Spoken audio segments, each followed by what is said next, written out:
station another day. I'm all alone, so are we all. We're all closed, all are one and one are all are one and one are all. We destroy the government, we're destroying time. No more problems on the way. I'm through, doctor, we don't need your kind. The other ones, ugly ones, stupid boys, wrong ones. I'm all alone, so are we all. We're all closed, all are one and one are all are one and one are all. Six is having problems, adjusting to his clone status.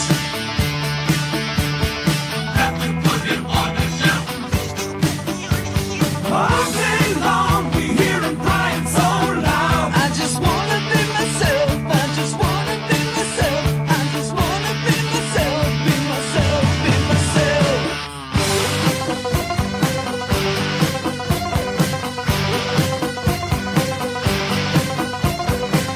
I'm all alone, so are we all. We destroy the government, we destroy time. No more problems on the way. Doctor, we don't need your kind. The other ones, ugly ones, stupid boys, wrong ones. I'm all alone, so are we all. We're all closed, all are one and one are all are one and one are all. I'm all alone, so are we all. We're all closed, all are one and one are all are one and one are all.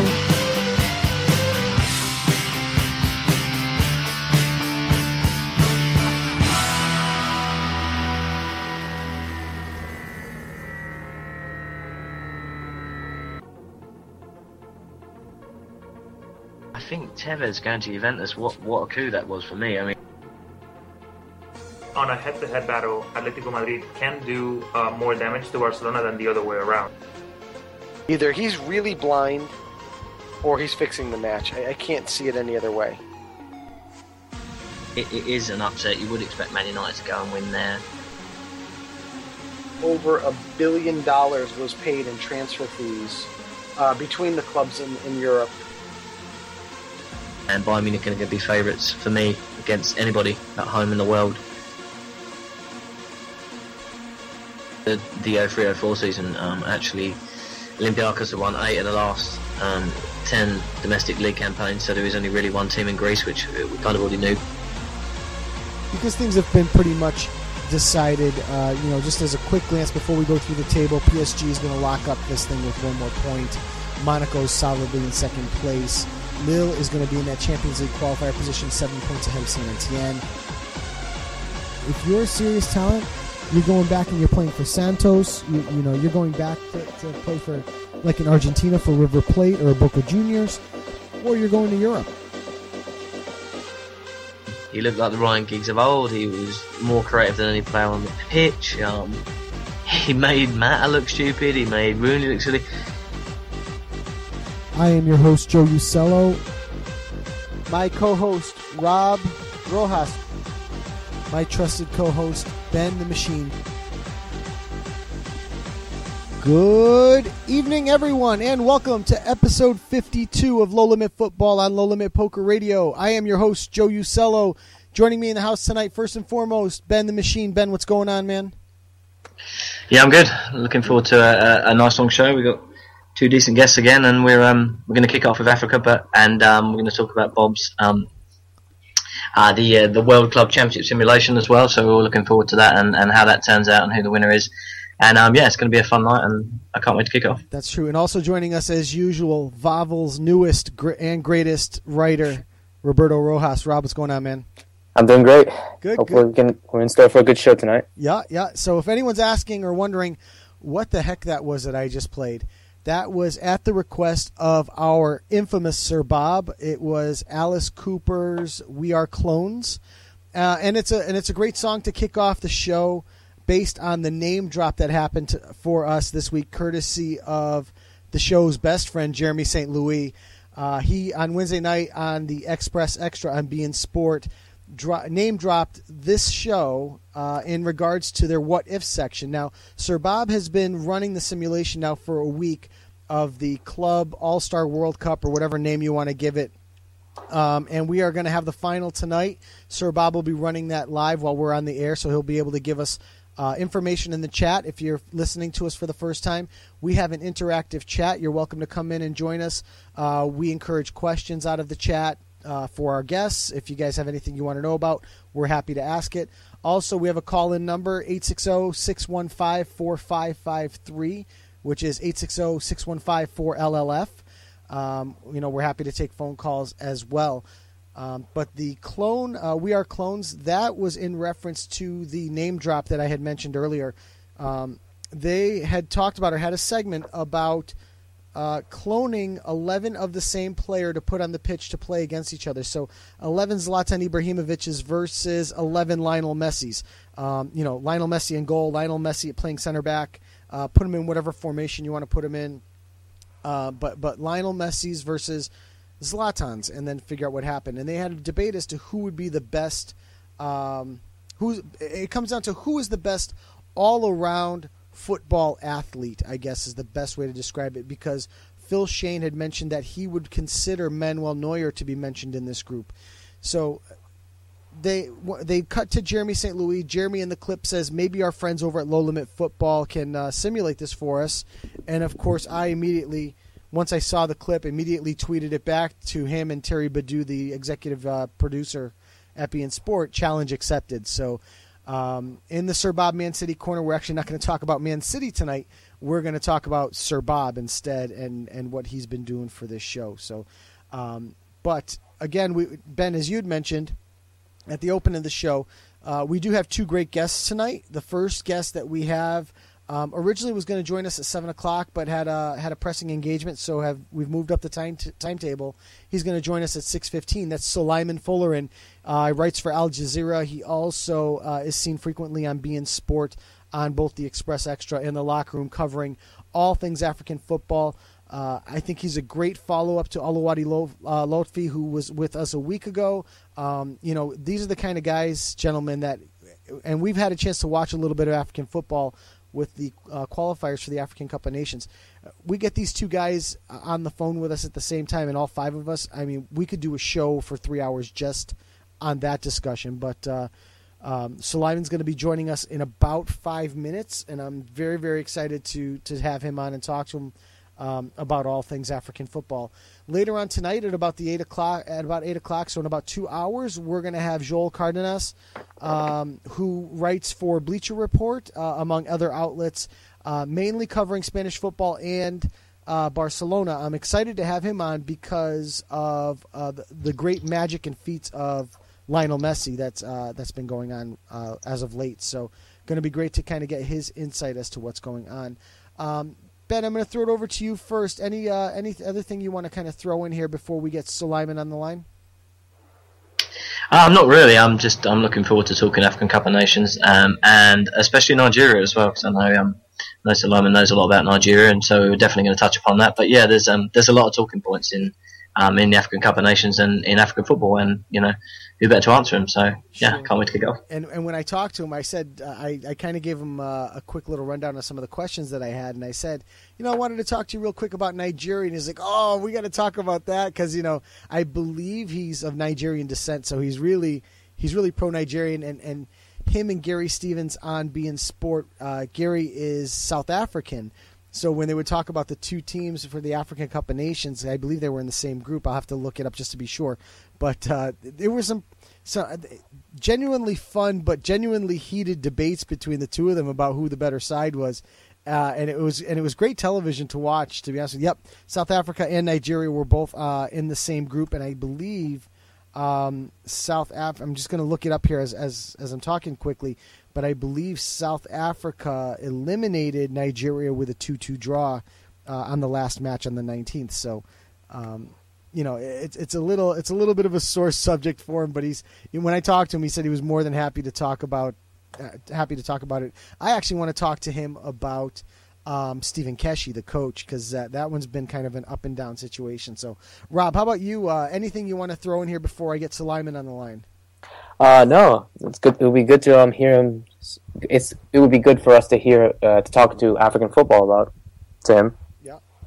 And by the way, check the chat. Give me a minute there. I'm just typing a message. Let's see here. And Matt Aldridge is joining us, so that's fantastic to see Matt Aldridge in there. That is great. I'm really excited to have him on, and he's welcome to to call in a little later on as well. If he wants to call in after Sulaiman Folarin, obviously he must be listening. 860-615-4553. We'd definitely love to have him on and chat about Chelsea Football Club, as they are doing quite well. So, without further ado, let me see if I can raise Sulaiman on the line here, and we'll finally get this show rolling, don't you think? Yeah, I agree. So, that's pretty cool to have a new listener like Matt on the line. So joining us now in Low Limit Football is Sulaiman Folarin. Sulaiman, Joe Usello from Low Limit Football. How are you? Good, you? Good. I'm going to introduce you to my co-hosts before we get rolling here. The first one, all the way over in England, is Ben the Machine. Ben, if you'd like to say hi to Sulaiman. Ben the Machine. How you doing, Ben? Hey, Sulaiman, it's nice to have you on the show, and we're really looking forward to picking your brain. No problem. And our other co-host is Roberto Rojas, back over here in the States. So, Rob, if you'd like to say hello. Nice to meet you, Sulaiman. Nice to meet you too, Roberto. So, first off, and I had mentioned it to you, so I'm going to be quick and painless with it. I'd like you. I know Ben wants to ask you about Nigeria in general. I'm going to start you out first because I want to talk about Stephen Keshi. Yeah. I had thought I had read somewhere, maybe about 4 months ago, that Stephen was let go or sacked as the coach of Nigeria and was going to be moving on as the coach of Ethiopia, but I didn't see that happen, and then I saw him coaching in the last match against South Africa. So what was going on there, and do we see Stephen Keshi staying on any longer with their elimination from the African Cup of Nations? I'll answer your second question first, and I'll kind of give you a background on what happened, how Keshi became coach of Nigeria again. Keshi definitely will stay on as coach. There's no point to fire him now and then bring in another coach because the team is not going to the African Cup of Nations. Mm-hmm. So there's no point firing a coach and hiring somebody that's not going to do anything, not until at least February, March, when is the next international date. So What are you paying someone for to sit around if you bring in a foreign coach and he's not really doing anything new? So you might as well stick with him, and then from there, because the agreement and what they're fighting over, the FA and Keshi, is they want to hire foreign help for Keshi, and Keshi insists that he doesn't want a foreign help. Now, right after the World Cup, Keshi's contract with Nigeria expired, and then what happened was, obviously when your contract expires and Nigeria loses the game against France, he's out of work. So it wasn't like he resigned. You don't resign when your contract expires. I had to keep explaining that to people. It's like, it doesn't make any sense for someone to resign when he doesn't have a new contract. Right. So he was out of work. But in between that period of the World Cup ending and the off season and the preseason, the Nigerian Football Federation was having some issues. Who's going to be the next FA chairman? There were different factions, different people who claimed that they were the rightful heir to the position. Chris Giwa was one of them. Aminu Megari, who was president prior to the World Cup, was another.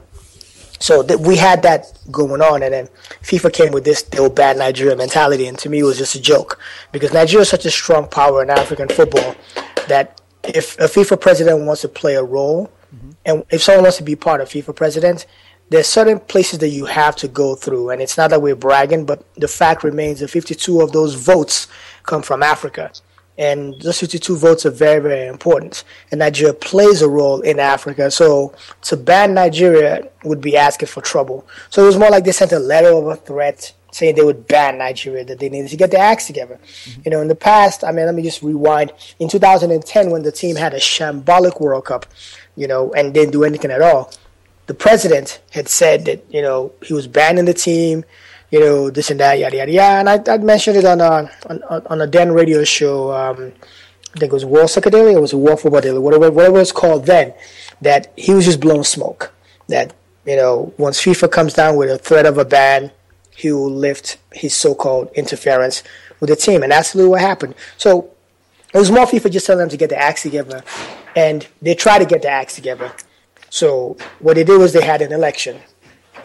And they told Chris Giwa, that was prior to the match against Congo in Calabar, that he had nothing to do with the FA. It got to the extent where when dignitaries were supposed to shake hands with the players in Calabar, they wouldn't even allow Chris Giwa on the pitch because he wasn't recognized as the FA chairman. So my sources tell me that the new chairman, Amaju Pinnick, is actually a selection by the old chairman, the old president, Aminu Megari. So Giwa keeps on his threat. And in this meantime, the ministry goes to Keshi and asks him to take the Super Eagles job on an interim basis.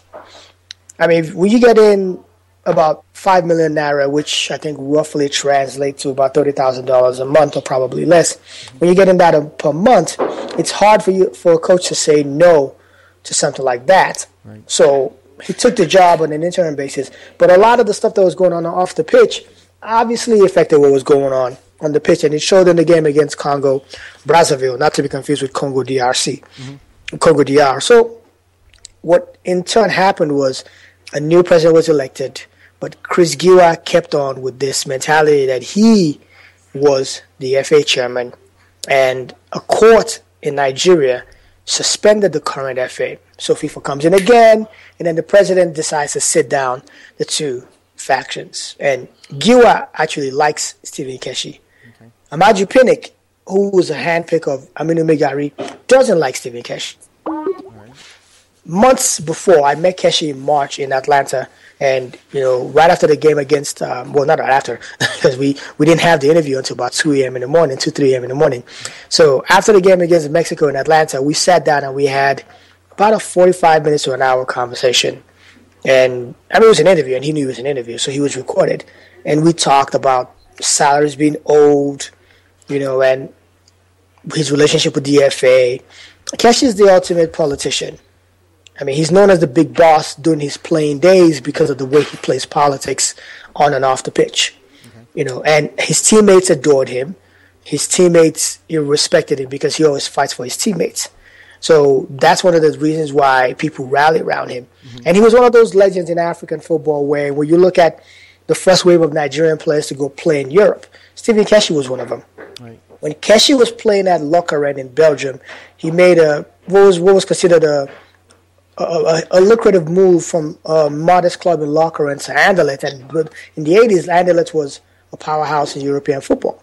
So he was able to convince the then Lokeren chairman to bring in then Nigerian goalkeeper Peter Rufai and current under-23 coach right now, Samson Siasia, to Lokeren. And both guys turned out to be good players. So that's the kind of pool he's always had. And the politics that was played to bring Keshi back, from my sources, was Giwa said in order for him to step down, Keshi has to be installed as the manager of the national team. And Pinnick wanted that position. So they came to a compromise. And Keshi is now in charge, even though Pinnick wants an assistant or some help, some foreign help for Keshi. So I hope in like 5 minutes I've been able to explain the dynamics of what happened there between Stephen Keshi and Nigeria. Right, okay. Now, it's certainly a detailed story to follow, that's for sure. And obviously it goes to show also a lot of, and I think it's a microcosm of what happens in world football. There's a lot of politicking going on. Nah, especially in African football, one of the biggest Achilles heel for African football is not the talent, it's the leadership. Yeah. And it's also the leadership that has killed African football, Africa in general, in terms of the country as a whole. So when you look at it from a micro level at football, and you look at a macro level in terms of leadership in the country, it's the same thing. It's leadership both ways. Africa is blessed with talents. Yes. I laugh and I I cringe when people like Craig Burley say Yaya Toure is lazy, and to me it cracks me up. I look at a player who has played international football in Greece, in Ukraine, in France before he finally got to Barcelona, and you define that player as lazy. This is a guy who, he at this time last year he had 7 goals with Manchester City, and now he has 4 goals. So 3 goals behind makes him lazy? Yeah. I think it's just I cringe when there's that Eurocentricity when talking about African football, because a lot of our players go out of their way to do whatever it takes to play at the highest level. Mm-hmm. Unfortunately, the FAs have no knowledge, and they're not necessarily the most, for lack of a better term, experienced or open-minded individuals when it comes to growing the game. They don't know what it takes. They and instead of them bringing in the right people that does, they're so bothered about tribalism, what they're going to get out of the whole situation, instead of growing the whole thing and looking at it as the bigger picture, which is growing the sport and growing the game in their countries. Right. I'm going to throw you over to Ben. I know Ben's got a couple of questions. He's been waiting patiently. So, Ben, go ahead, fire away. Yeah, hi, Sulaiman. I just wanted to ask you a couple of Nigeria-specific questions as well. I know. Really, Ben? You want to do that, Ben? I'm just kidding. Go ahead. yeah. Just to go on from what you were talking about Nigeria. Obviously, off the field problems as well, but obviously, they were reigning champions. From the last African Cup of Nations, and I was just trying to pick your brain why you think they didn't qualify on the pitch. If you could just give us an idea. It's African football at its finest. There's no birthright in African football. There's no what's that word we use in America? What's the phrase? What's the phrase I'm trying to find here? There's no birthright. You have to earn whatever you get. There's nothing's handed to you. There's no entitlement. Pretty much, you have to earn it all. You have to earn your way. There's no entitlement in African football. You're not entitled because you're the defending champion. That means you have to automatically qualify. Now, when you look at that group, Nigeria, Congo, Brazzaville, Sudan, and South Africa, you say to yourself, Nigeria qualifies. Well, that's the beauty of African football. Congo, Brazzaville, and South Africa didn't read that script. They didn't care about that script. They just figured, hey, we have to go to the African Cup of Nations. And here's one thing that African football differs from a lot of sports, from a lot of football in other parts of the world. These players are, for lack of a better term, breadwinners in their family. They not only feed their father, their mom, their brothers, their sisters, they feed their brothers' kids, their brothers' wives, their nieces, their cousins. They pretty much are the ones who pay. Sometimes they pay tuition for their extended family members to go to school. So when you're asking someone from Congo if he wants to go to the African Cup of Nations and get better scouted than he probably is playing somewhere in some remote country, of course he's not going to say no, because guess what? It means more money comes into his pocket. Thierry, for instance, scored twice against Nigeria in Calabar for Congo Brazzaville. Did anybody know of him before that? I could bet you most people didn't. But he scores a goal against Barcelona, and people's like, oh, that's the guy. That's that guy. But scoring against Barcelona doesn't come all the time. So going to the African Cup of Nations and doing it at that level, playing against either better players than you are, and then you hold your own, guess what? Scouts are looking at you in a different light. Scouts are saying, if this guy can stand up to Yaya Toure in midfield or can hold his own against Quadra Samoa, he probably can do it in our league. We probably need to take a look at him. So it's about exposure. Look, the fact is, and it remains, that after UEFA and probably CONMEBOL, the African Cup of Nations is one of the most heavily scouted tournaments. And it has nothing to do with proximity, just the quality. In South Africa, I think there were over 200 scouts there, and there were hundreds and hundreds of agents, around at the African Cup of Nations in South Africa for the sole purpose the guys are looking for new talent all the time. African players are a lot cheaper, Actually, I wouldn't use that. I'd say a lot more affordable because they're not overly priced like a lot of players are from some countries. And that's in most cases they're a lot more physical and a lot better talent for the price that you're paid for. Mm-hmm. Just a follow-on question also about Nigeria, but What can we expect for them as a footballing nation in future? The next few years going into the next AFCON. That's a great question. If I knew the answer to that, I will be a multimillionaire by now. Probably running my own network at the same time. But one of the things I asked Stephen Keshi, and I've always asked him over the period of time that because we have a great working relationship. I can pick up the phone and call him at any time and have a conversation with him, either on the record or off the record. And one of the things that I asked him off the record a couple of years ago when he first took the job was, actually, it was my first question for when I asked him. I said, what is your vision for Nigerian football? And he said, my vision is to take Nigerian football back to the days when we played like we did with J.J. Okocha, who you live in England, so you might remember him for Bolton. Sunday Elise, who played at Juventus, played at Ajax, played at Borussia Dortmund, and played at AC Reggiana, who was actually Carlo Ancelotti's first club, and Ancelotti brought him then to Reggiana. And then you look at guys like Rashidi Yekini, who played at Victoria Setúbal in Portugal and Sporting Gijon in La Liga, and Daniel Amokachi, who played at Everton, played at Besiktas, and a host of other players. You know, that powerful game which led Nigeria to the African Cup of Nations in '94. And this was before Keshi even won the Nations Cup in 2013. This is when I asked him this. And also that led Nigeria, the Nigerian team that had the likes of Taribo West, Victor Ikpeba, to the Olympic gold medal in '96 in the U.S. That's a tall order. And that takes a lot of players to be able to get to that level. Because the then coach of Nigeria, a guy by the name of Clemens Westerhof, is a Dutchman. He went through a lot of players.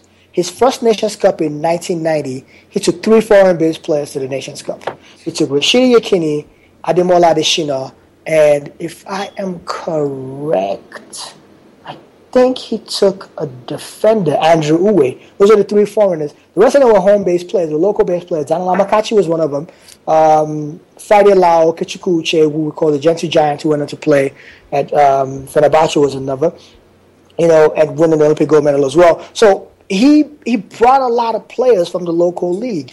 That's another thing that Keshi is trying to do, to groom a lot of players from the local league, because he is a product of the local league himself. And he feels like you can't ostracize and leave out the local league. You have to, in some shape or form, groom these players. And he feels like sometimes the best players are not always from Europe. They're also from the local league. Perfect example, Sunday Mba scored the winning goal against Ivory Coast at the African Cup of Nations in 2013, was playing local football in Nigeria, and scored the winning goal in the final against Burkina Faso. So he was a true testament to what Keshi was trying to do. So I expect to see a lot more players trying to come into the fold. I expect to see Nigeria go after a lot of these foreign-born players who could play for Nigeria as well. There are lots of them out there. And Keshi's going to give you a chance if you play into a system, and at the same time, if you have a team mentality. He doesn't have the time for players who feel like they're bigger than the team. He doesn't have the time for all of that. Okay, thank you. A similar question, but a different nation to Sulaiman. But Egypt as well. I just wanted to get just a quick opinion on them. Obviously, you know, they won it 2006, won it 2008, 2010 champs. And you know that they've missed out on qualifying as well. What do you think the reasoning was behind it?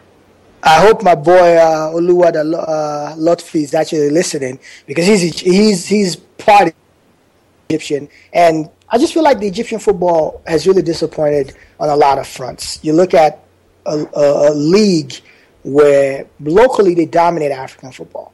On the club level, Zamalek Al Ahly, they're 2 dominant clubs in African football. But when it comes to the national team itself, you haven't seen the transition. Like, I called the Egypt-Senegal game in Cairo on BeIN Sports. I had the honor of doing the play-by-play. I was doing the color. And Andres Cordero of BeIN Sports was a play-by-play guy. And I was really disappointed to look at the back line and see someone like Ahmed Fati still there, Naguib. I wanted to see a lot of younger players transition in, you know, because these are older, slower players in their 30s going up against a fast Senegalese team that had Mane from Southampton, Diouf from Stoke City, Diafra Sakho from West Ham. And that team didn't even have Mohamed Diame playing. He didn't start. You know, Kouyaté played, obviously, and he played fantastic. Djilobodji played as well, too. But there was no Papa, there was no Musa Sow, there was no Demba Ba, there was no Cisse. So you can just imagine those wave of players coming at the Egyptians. It probably would have been more than the 1-0 scoreline. But I think in a short, just to give you a short answer, a lot of Egyptian players who play their club football in Egypt probably have to start going outside of Egypt to play now. Like that team that won the Nations Cup in 2010. I was in Ghana for the 2008 edition. It was fun to watch, but it was a mixture of foreign players like Mohamed Zidane and Abu Trika, who plays locally. It wasn't just a lot of local players, but it was a mixture of both. And it was fun to watch. There was also a lot of experienced players as well, too. This current Egyptian crop, outside of Mohamed Salah, I don't really see anyone that's fantastic. But maybe Trezeguet, maybe El Neni, but there's really nothing that sparks me about this team. And I know Egyptians might not like to hear that, but it's just an honest fact. They haven't qualified for the last 3 Nations Cup. That's pretty disappointing for a country that had won the previous 3. But then again, once again, just goes to show the depth of African football. It's not, there are no birthrights and there are no entitlements. You're not entitled to anything. You earn whatever you get. Yeah, thank you. That was a good answer. I'm going to hand you over to Rob. I know he's got a few questions for you, Sulaiman. So go ahead, Rob. Yes, hi, Sulaiman. Going back, leaving Nigeria specifically into Africa in general, we spoke about this to another guest of ours called Oluwa Lofty, ironically. Right, yeah. And so I'd like to ask this, in your opinion, who do you believe is going to be the next big African star in the world once Yaya Toure and Drogba are done with basically their careers? Whew, that's a huge question. Why don't we let Yaya Toure finish first? I mean, he's still at the top of his game right now. I feel like I want to milk Yaya Toure for another 5 years, hopefully. I look at Pierre-Emerick Aubameyang. I think he's playing fantastic at Borussia Dortmund. I actually wasn't expecting to see him play this well, this quick. For those who might not know, he was actually a Milan product, but never did anything at Milan, so they loaned him out to Saint Etienne. So it helped develop his confidence. And from Saint Etienne, now he's moved on to Borussia Dortmund. Yes, Dortmund might not be playing great this season in the German Bundesliga, but it's November. And they're topping their group in Champions League.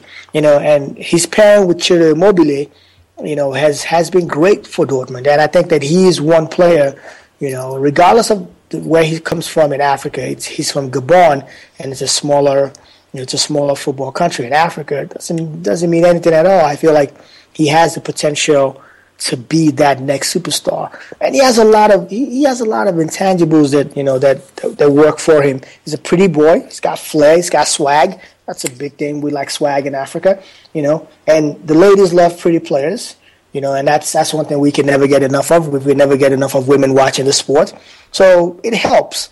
Even though an ugly player will still be liked anyway.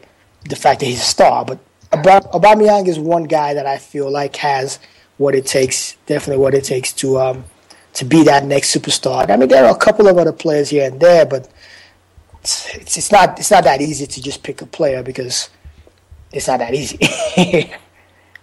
Just to follow up with that question, do you believe that he's going to be the high hope for Gabon in hopes of qualifying for the World Cup? Gabon's not going to go to the World Cup. They're not deep enough to make it to the World Cup because you're cutting the pot from 16 to 5. That's because the reality is, look, there can only be so many North African countries that can make it. If Egypt gets their act together, you add them to the pot.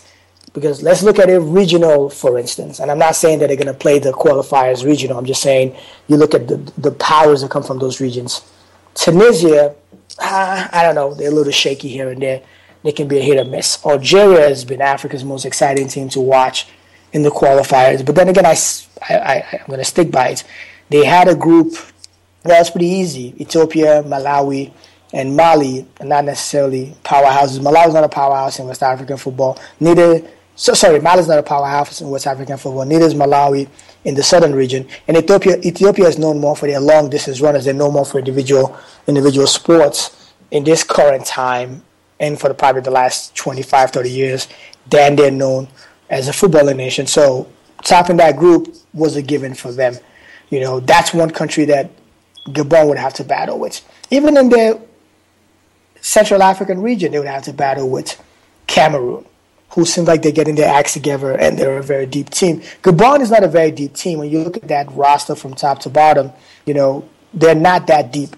The team is built around Aubameyang, and if they're going to go anywhere, he's going to have to carry them, and that's going to be a tall order that you're asking him to do. And then you look at the likes of Nigeria, Ghana, Ivory Coast, Senegal. It just goes to show you that it's not going to be easy. Who are the three? They were out of the 5 African teams at the World Cup. 3 of them were West Africans: Nigeria, Ghana, and Ivory Coast. And out of the 16 teams at the next African Cup of Nations in Equatorial Guinea, 7 of them are from West Africa. If Nigeria had qualified and they hadn't messed things up for themselves, there'll be 8 West African teams. The last Nations Cup in South Africa, the last 4 teams were all West Africans. So West African football is very dominant. Gabon will have to go through some of those West African teams, and I don't really like their chances. I have a question in chat from Sir Bob. He says, "How do you rate Solomon Asante, Solomon Kouambe, or Lassina Traore?" I don't really rate any one of them. Lassina Traore obviously is one of the bigger names on the Ivorian team that a lot of expectations have been higher on. But if you watch the last 2 qualifiers against Cameroon and against Sierra Leone, he looked more like Peter Crouch than a player that I expected to see a lot more from. It's a gangly forward. He had a lot of opportunities, but he couldn't convert them. Picked up an assist here and there, but he never converted any chances. What's funny is I look at some of those players, and it's good when you see them at club level, but at the national level and at the Nations Cup, are they doing what needs to be done? I went to 2015 to see, but at this moment, nah. All right, just one more follow-up. It was the same question I asked Olawale as well. Who do you believe is the best under-21 player from Africa? Best under-21 player? From Africa. That's a tough question because we have to see the under-20 qualifiers. We have to see the African Youth Championship first before we were able to make that prediction. Now, the best player at the under-17 level last year was a Nigerian kid by the name of Kelechi Iheanacho, who, for people who saw him here in the U.S., played for Manchester City. He was fantastic in their preseason against Sporting Kansas City, and against, I think it was Milan as well too. The kid is 18 at best right now, and he's a fantastic young kid. He was the best player at the under-17 World Cup, and for what he did for a 17-year-old, I can't remember which game it was in a friendly.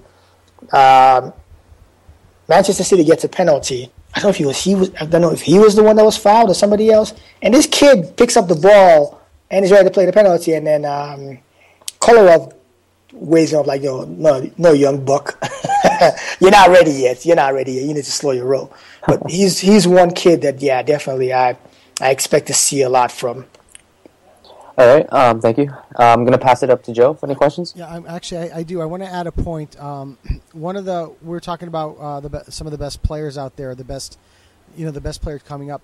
One name that hasn't been thrown around yet, and we've talked a lot of Nigerian football. One name that hasn't been thrown around yet, but I've rated him, for me, at the number 2 person in the planet at his position is Vincent Onyema. So I'd like some quick thoughts on, before I actually go into my next question. I want some thoughts on Onyema because I rate him literally. I ranked him the second best goaltender in the world. Wow, who's number 1? Manuel Neuer? Neuer, yeah. How can that be? I'm Nigerian, so I'll be a little bit biased. I've lived in the U.S. long enough. That's why I asked, because I know you'll back my point. So. I'm a huge fan of Vincent Onyema, and I have to be realistic in the sense that Onyema, it's unfortunate that if he had, a family member that was European, would have probably played for a bigger European club a lot longer than now. A lot of European clubs are very wary, and I said this on BeIN Sports on the locker room, and most of the guys didn't agree, but it's a fact. A lot of European clubs are wary to use an international roster spot on a goalkeeper that's from Africa when they can produce one locally at home and not have to pay him the amount of money they would pay the other players. And also, Africa is not necessarily known for always producing world-class goalkeepers. So when they do come around, they tend to be good. There's a good list of them. On a side note, Italian national team goalkeeper Gianluigi Buffon named his kid after Cameroonian legend Thomas Nkono after watching him play at the World Cup in 1990. Yeah. He patented his game after an African. That's a world-class goalkeeper in Gigi Buffon. Yeah, patented his game around an African player who had played the majority of his career at Espanyol and is still the goalkeeper coach at Espanyol. So, it's unfortunate. African players don't even get the just due that you're asking an African goalkeeper to get. It's his just due. And in my opinion, he carried Lille to a third place spot in Ligue 1 last year. Absolutely. He was by far the best goalkeeper in the league, but the award was given to Salvatore Sirigu of PSG. I think that was just a dishonest award given to a goalkeeper who plays at Paris Saint-Germain and has a good defensive line and a good attack. So you're obviously not going to concede a lot of goals. But when a goalkeeper has 22 clean saves in a season, and he was at the point in time almost breaking the record for consecutive clean saves, I think you give him that. But he's 32 years old. He's a goalkeeper. He still has probably another 7 years to go. Right. So I'm hoping that he still keeps playing at the level at which he's playing, and we'll get to wait and see. I rate him in the top 5. I wouldn't have him as number 2. I rate him in the top 5.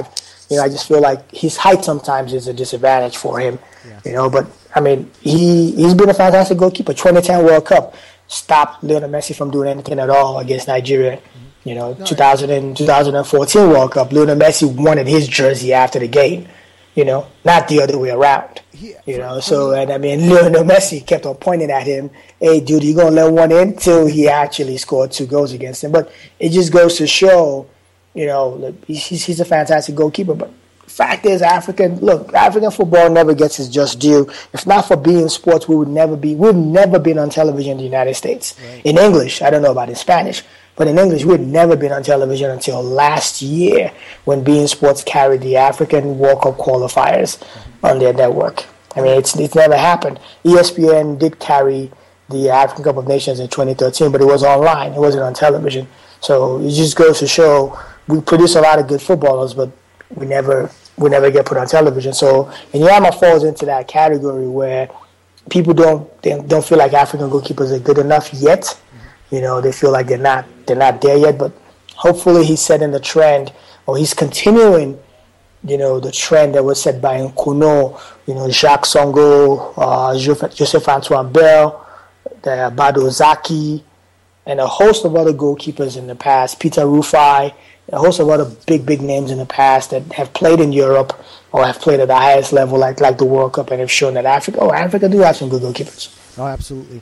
I'm gonna rush along a couple more questions here because I know Ben has another question and I know you have to get going here soon. So yeah. I'm gonna pare my questions down to 2 more questions left.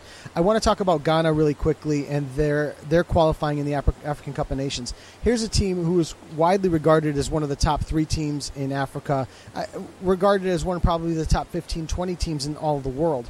But it took them, in what I would say is a subpar group. It was certainly not the group of death, but it took them to get to the last day to beat Togo to advance into the finals, where if they would have lost that match to Togo, they would have actually been eliminated.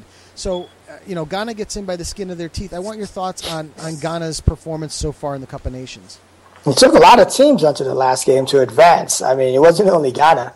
It took Ivory Coast the last game to advance. Nigeria needed the last day to advance, but screwed it up with their own hands. Once again, it just goes back to that depth of African football. No one expected Uganda to go to Kumasi and get a 1-1 draw. Actually, no one expected Uganda to score first. Right. Right. That just goes. That no one expected that to happen.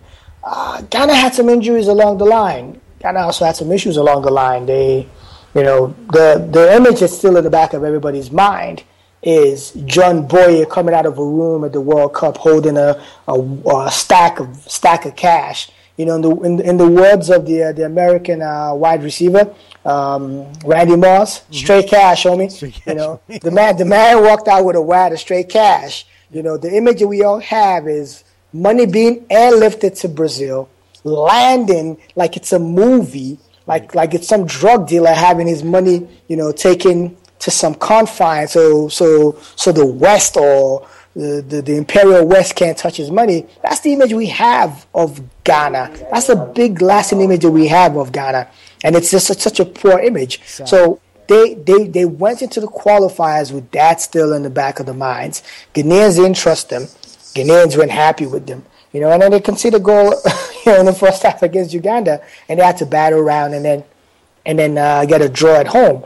But credit to them, they go to Lomé, they win in Lomé against Togo, which was a tough win for them, because at some point in time they were actually down in that game again too. So here are Ghanaians losing their minds that their team is losing to Togo. They tie through Asamoah Gyan, take the lead. Togo comes back and, you know, ties the game, and then Ghana gets a late winner. But the Ghanaian team, for me, I feel like they have the quality to win the Nations Cup. Mm-hmm. I just feel like sometimes it's mental with a lot of players. They should have been the Nigerian threat at 2013, but they lost in the semifinals to Burkina Faso. Oh, right. You know, and Burkina Faso just wanted it more. But it just keeps going back to that thing about African football where guys are not looking at the name on the jersey or the players that they're about to play against. They're saying, look, dude, I'm the guy in your way. You're going to have to actually go through me. Yeah. That Burkina Faso team has really been a nice surprise, too. I'm glad you brought that name up. They've been great to watch. When you referred back to the BeIN Sport qualifiers that they showed for the World Cup, I did get the chance to see that Burkina Faso team play. Wonderful, wonderful side. I thought they played really, really well. And you could see they play with a spirit, so I'm glad you brought them up. Yeah. I'm going to send you over to Ben. Ben, I know, has a question from the chat, and I think he's got a couple more of his own.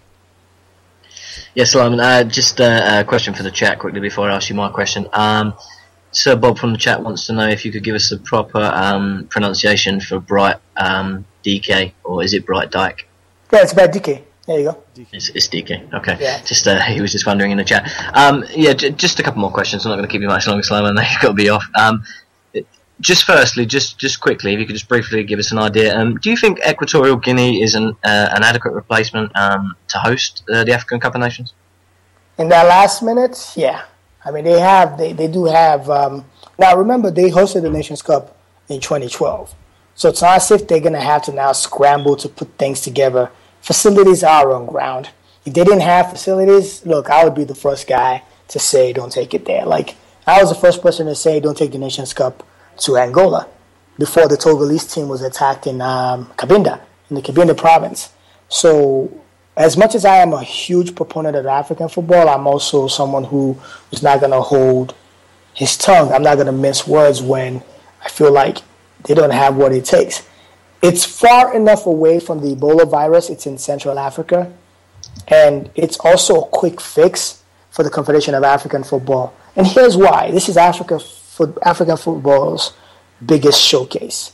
Nobody cancels the headliners. Nobody. I don't care what anybody says. Nobody cancels their headliners because that's your money maker. You've made a lot of commitment to sponsors and endorsements and endorsers, and you're not going to cancel and then be in a hole. And you're dealing with someone who is by far one of the biggest politicians in world football, in Issa Hayatou. You know, Issa Hayatou knows how to whip up votes. You can go ask João Havelange and Sepp Blatter. Those two guys never play with him because that man knows how to whip up votes and he knows how to get things make things happen. He might not necessarily be the best and the most perfect individual, but who is? Now, do I like Issa Hayatou? I don't have an opinion about him. I look at it from this perspective. He's helped develop facilities in Equatorial Guinea. He's helped develop football in Equatorial Guinea. Equatorial Guinea was never a powerhouse in African football. They're still not. But the fact that, they can at least, put a team together and qualify. That's another additional African team right there. That's something that, to me, look, they're not perfect. Equatorial Guinea's had the issues with eligible and ineligible players. They've had it. We had that question in 2012 if all the players that played at the Nations Cup were, because Most of them were not even from Equatorial Guinea. And we had it with the qualifiers for this Nations Cup as well, too. But a quick fix when your only other option was maybe Nigeria, which was closer to Ebola, I'd say Equatorial Guinea was not a bad choice. It just unfortunately means that the Nations Cup is going to be expensive because it's a tiny country, and inflation will obviously push up prices of everything in terms of hotel, transportation, what have not. So that's just the unfortunate part. But the quality of the football, I didn't expect it to be any different. Okay, just one last quick question before I pass you over to Joe to close. Just if you could just give us, give all the listeners an idea of who are your favourites for the African Cup of Nations and who's your dark horses? Favourites would have to be Cameroon. Even I know they had a really poor World Cup, but I feel like Volker Fink has been turning that team around, and with the empowering the likes of Clinton Njay, Vincent Abubakar, Eric Maxim Choupo-Moting, Benjamin Mokanjo, Eno Uyo, Stephen Mbia being the captain. He's going to miss the first game, for the red card he picked up against Ivory Coast. And then the wealth of goalkeepers that he has, I just feel like they have what it takes, their physical style of play, and just that the youth is sprinkled on that team. That's one of the teams I look to do something fantastic at the African Cup of Nations. I expect Ghana to do something at the African Cup of Nations as well too. When you look at the quality on that team, look, Ghana and Nigeria are like Africa's Ford factory. If one player leaves, another player comes in. Now, Asamoah Gyan is a player that's irreplaceable for Ghana just because of the amount of goals he scored for them. And that guy scored a lot of goals in the World Cup. I keep hearing Americans talk about the amount of goals that Landon Donovan has scored in the World Cup. Well, Asamoah Gyan has definitely he's bagged in a lot of goals for a guy who plays in the UAE with Al Ain. He's going to be key for Ghana. So with the Ayo brothers, Abedi Pele's kids, Dede and his younger brother Jordan. Now you can't leave out Quadra Samoa. I mean, he's been fantastic to watch, not only at club level for Juve, but also at national level as well. And then the younger boys, you look at Mubarak Wakaso, Christian Atsu, Emmanuel Ajiman Badu, Jonathan Mensah, and a host of others. Especially my favorite of them all is a young lad by the name of Majid Abdul Waris, plays for Trabzonspor. Should be a fun Ghana team in the World Cup. Not a big fan of the manager they hired, but hey, I don't make those choices, so what do I know? And then expect my third team would be Algeria. I look at that Algeria team from Yassin Brahimi, Sofia Feghouli, Taïda, Lassen, Islam Slimani. They're a fun team to watch. They're as athletic and as quick and as physical as a lot of the West African teams we'll see at the African Cup of Nations. My dark horse would be Senegal.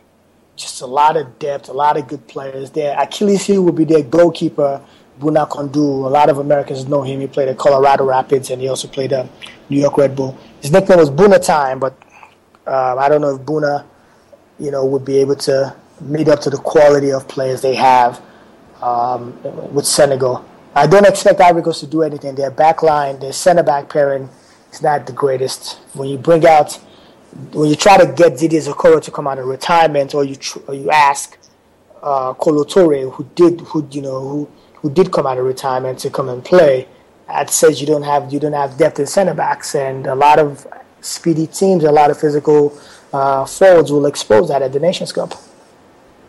Okay, thank you very much. I'll hand you over to Joe, Simon, and just to finish off. All right, yep. I'm just going to add my 2 cents about the finals for the Cup of Nations. I think you've got to watch out for Cameroon. I think they've, as much as Algeria had won 5 matches in their group, I think Cameroon 4 wins, 2 draws in the group qualifying stages. They'd only conceded 1 goal in a group that had Ivory Coast and DR Congo, who both qualified for the finals as well. So I think that Cameroonian side is playing very, very well. That 1 goal scorer is Yaya Toure, by the way.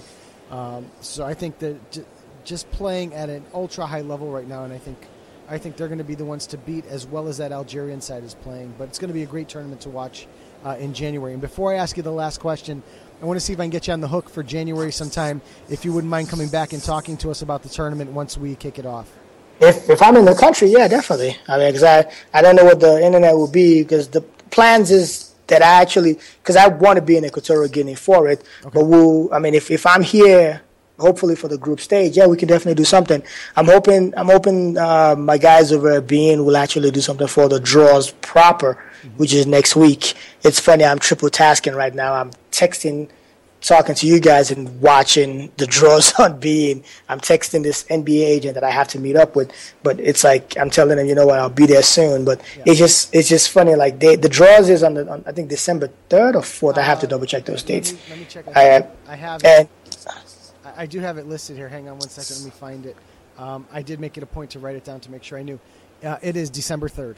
Okay, so that's December 3rd, and that's literally around the corner. That's next week, right? That's if right. My math is correct. Next Wednesday. So if they decide to carry it, if they decide to give it the same, I mean, I'm not expecting them to give it the same amount of love that they've given Copa America, but even if they decide to just carry it at all, that would be huge, because I mean, we've never had African football on television, not to even talk of having the draws itself on television. So yeah, if I'm definitely in town, yeah, definitely, I definitely come back on. Worst case scenario is we'll get you at the close of the tournament when you get back into the States.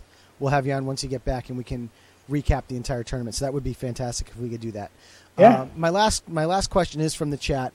Ben had asked about the pronunciation of Bright DK. Actually, Sir Bob wanted to know how you rate Bright DK. What do you think of him as a player? He's okay. It's definitely spectacular about Bright DK. He scored against Italy for Nigeria, and he scored against Catalonia, but I would have been shocked if Bright DK was fit and he made that team to the World Cup. Yeah, I think Sir Bob said that he's a Toronto FC player, but he's been injured for about a year. So he's back now. He's back. He is back. He was injured to start the season, but he's back. He missed the World Cup, but he's played a couple of games for Toronto FC.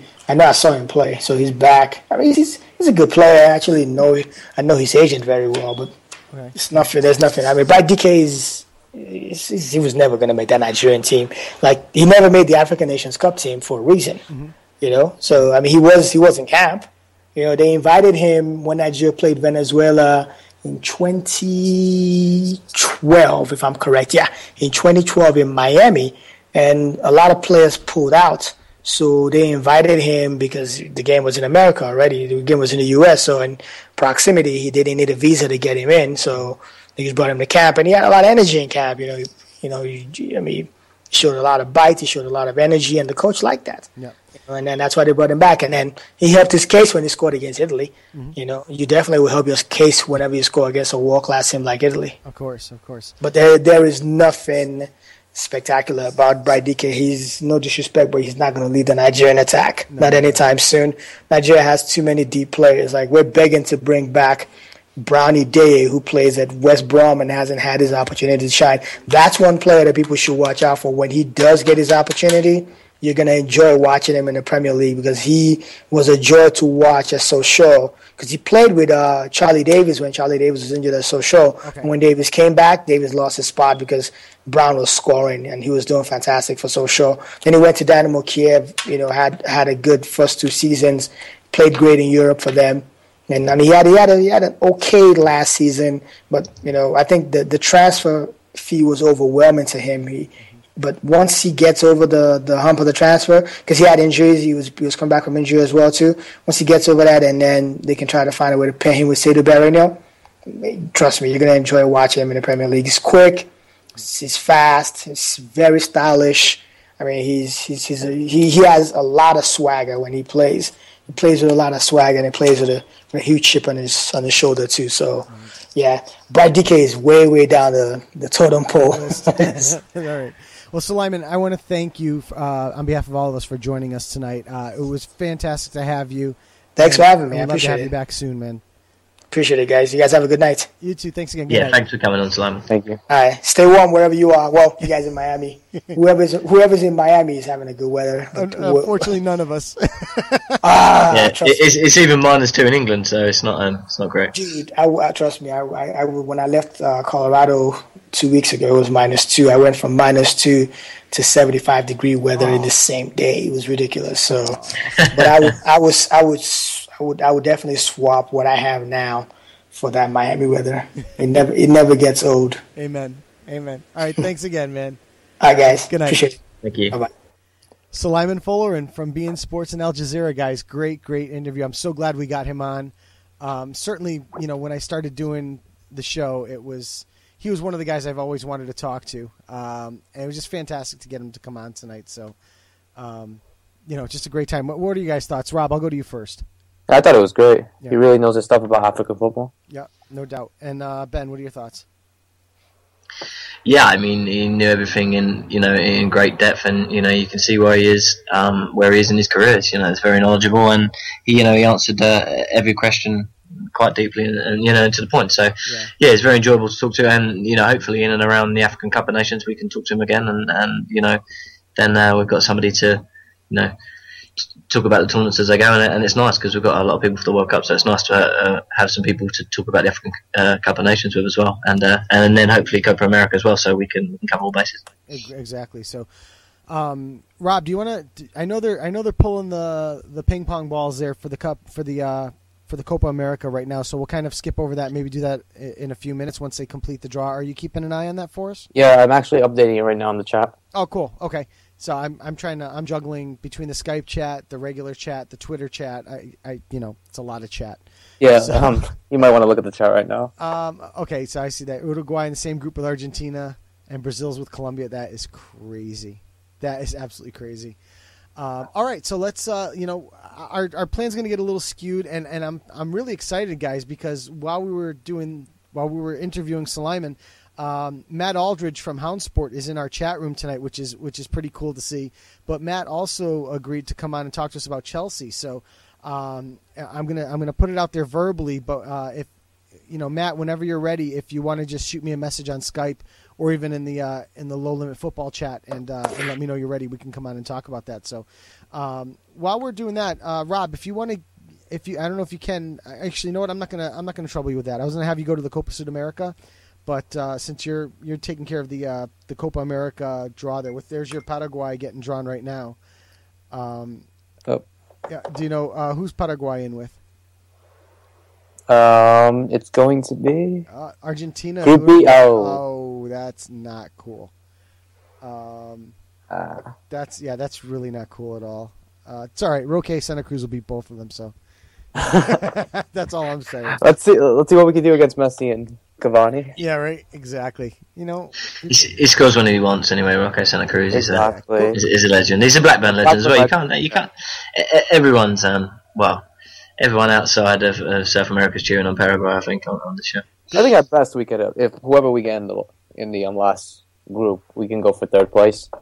Yeah. So because it works that way. Hey, you know how it is. Go big or go home, right? Exactly.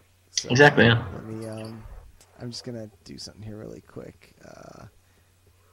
I'm looking for Matt's information here because I'm gonna have him in right now. So let's see if I can get this to go without a hitch. So hopefully we can get Matt Aldridge in on the call as well here. And Matt, welcome to Low Limit Football. It's Joe Usello. How are you? Hi, how are you? Good. I'm glad that you came on to join us. Listen in tonight and join us on the call. I think it's fantastic. Clearly, you're familiar with my co-hosts Rob and Ben. So whereabouts are you calling us from? Let's start there. I'm calling from Guildford in England. Okay. Just it's not too far from London. Okay, so Ben, how far are we talking from you?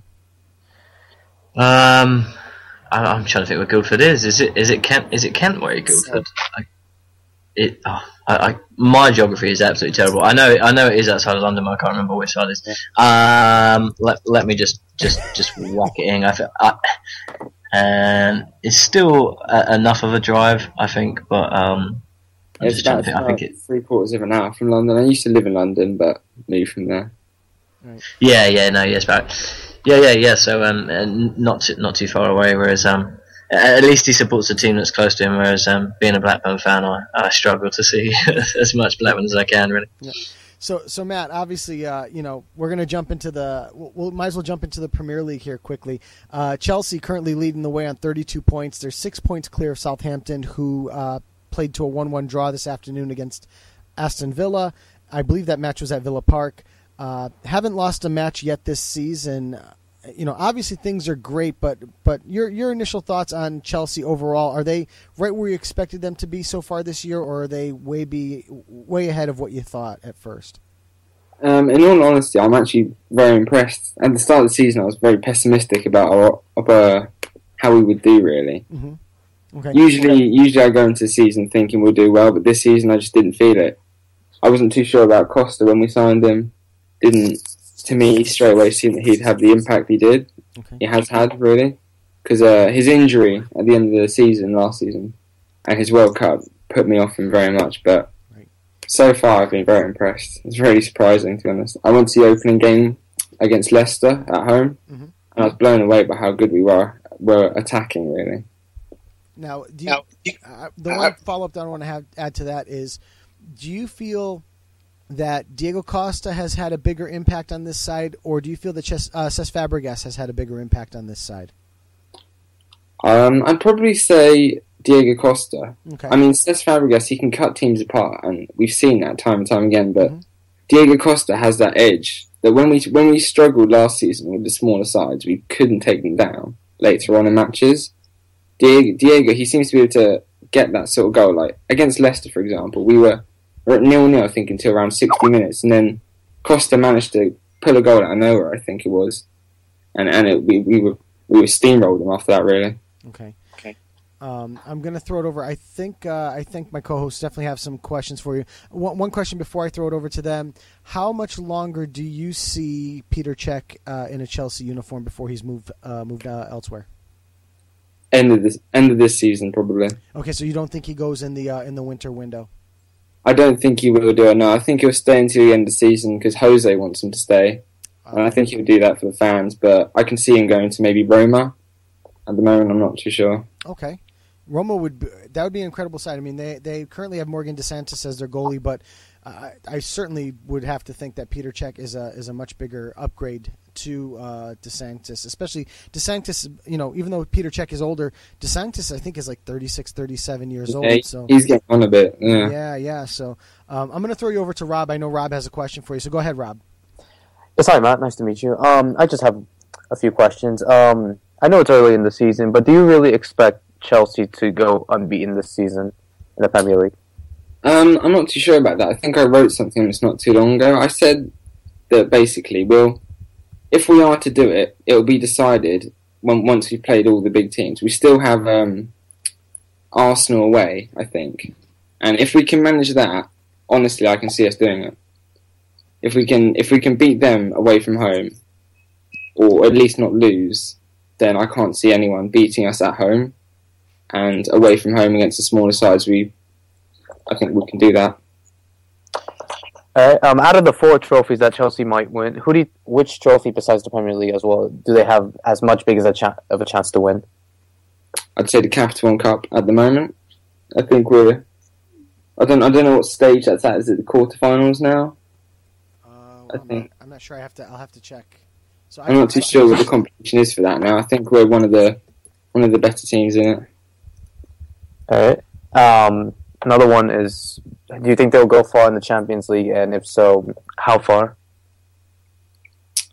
I'm not too sure about Champions League. I mean, there's a lot of competition this year now. There's Real Madrid, Barcelona, Bayern Munich, PSG even maybe. A lot of teams really competing for it, and I didn't think we'd get as far as we did last year, but I can't see us doing as well this season. All right, and last question: do you believe Eden Hazard is capable of winning the Player of the Year for the Premier League? Not Player of the Year for the Premier League. I don't think so. In all honesty, I think he may be able to get it. Would he get Young Player of the Year? He's still 23 years old. I'm not sure if he'd get it 2 years in a row, but Player of the Year, there's a lot of competition. I mean, there's Diego Costa, there's Fabregas, and then of course there's Torre if he kicks into gear. I mean, I'm not sure Hazard can do it because he doesn't always perform in every game to the level we expect him to do. And I think to do that, to win the award, you need to do that every game. All right, thank you. Ben, I'm going to pass it on to you. Yeah, hi Matt. Nice to meet you. I'm going to say to you now, like, for me, this is one of the strongest Chelsea teams I've seen in a long, long while, and I think, you've got world-class manager, world-class players. A hard question that I'm not sure I know how to answer, but I'm going to ask you anyway. What would you say is the weakest position of Chelsea on the pitch? Well, I remember watching Match of the Day. I'm not sure if our American friends, you can watch Match of the Day over there, can you? Yeah, we can. Yeah, we can. Yeah. I think Phil Neville said that it was Cesc Fabregas and his defensive contribution. And I'd say that is honestly probably our only weakness. Fabregas has let us down a few times in that respect, but other than that, I haven't seen any weakness in the side. I mean, Ivanovic can be frustrating at times. Watching him go down the right, he doesn't always look the most mobile, but he's been very good this season, surprisingly. And Ramirez has improved a lot when he has played. He's been injured though, but I think Xoel has been a bit of a letdown for me. I really loved him last season, but this season he hasn't been so good. But if we're talking about a weakness as in something someone can use against us, I'd say Fabregas. If you, sorry, I was looking at the Champions League odds actually earlier, because anyone that listens to the show knows that I tend to dabble in it just to get an idea of what the bookies and everyone else thinks of the trophy chances. Chelsea joint third favourites to lift the Champions League at the moment. Obviously, Munich and Real Madrid are joint first favourites, and then you're on par with Barcelona according to the bookies. How do you think your team compares to Barcelona and Real Madrid and Bayern Munich, and to really be a force in the Champions League? I'm not too sure really. I don't see Chelsea as a mega club, if you know what I mean. I've always supported them, and I've thought of them not as one of the huger clubs because I've grown up and they haven't been one of the biggest clubs. So to hear them being compared with likes of Bayern Munich, Barcelona, Real Madrid these days I think it's really impressive. We're the only team in England who seem to be able to perform in the Champions League at the latter stages these days. So I think we can compete with them on a certain level, but if we're talking about comparing the clubs, I don't think we're up to their level.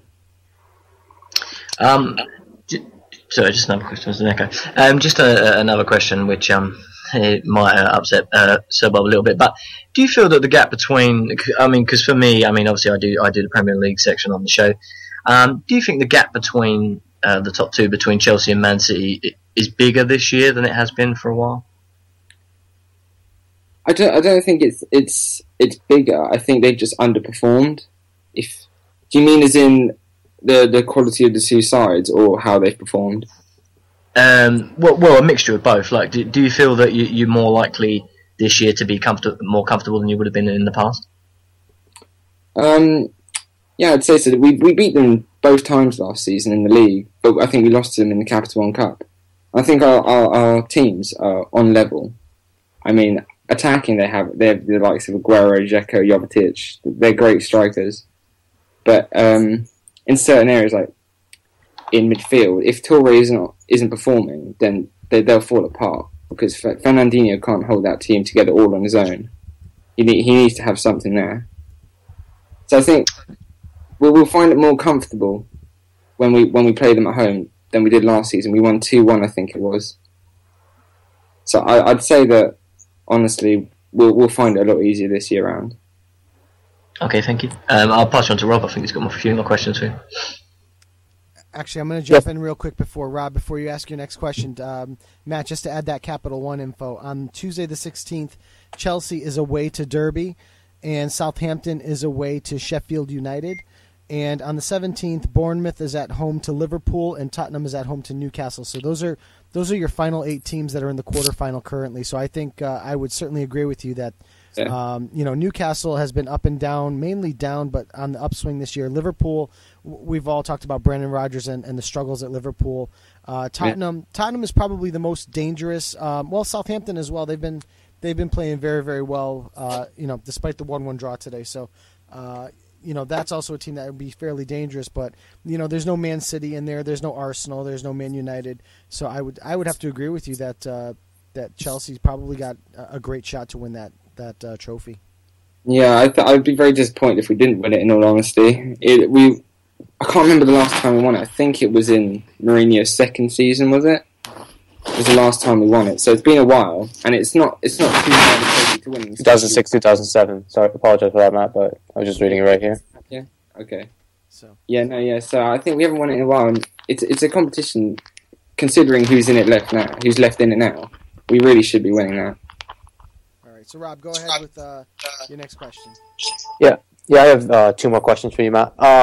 First question would be, who do you believe is going to leave Chelsea come January transfer window? And if at all, do you believe Chelsea will get someone in January? Do you believe Mourinho will consider buying someone? In terms of leaving, I don't think anyone will at the moment. Maybe Salah on loan. I mean, he hasn't had any next to 0 game time, so we could see him leave on loan. But I'm not too sure if there's anyone in the first team who'd be let go of at the moment. This squad has such a great balance, so I don't think Mourinho would want to upset it. And in terms of buying people, I've heard a lot about Marco Reus, and that's made me chuckle a bit, to be honest. I don't think we'll sign Marco Reus. He's going to go in the summer. He'll go to Bayern Munich at the end of the day.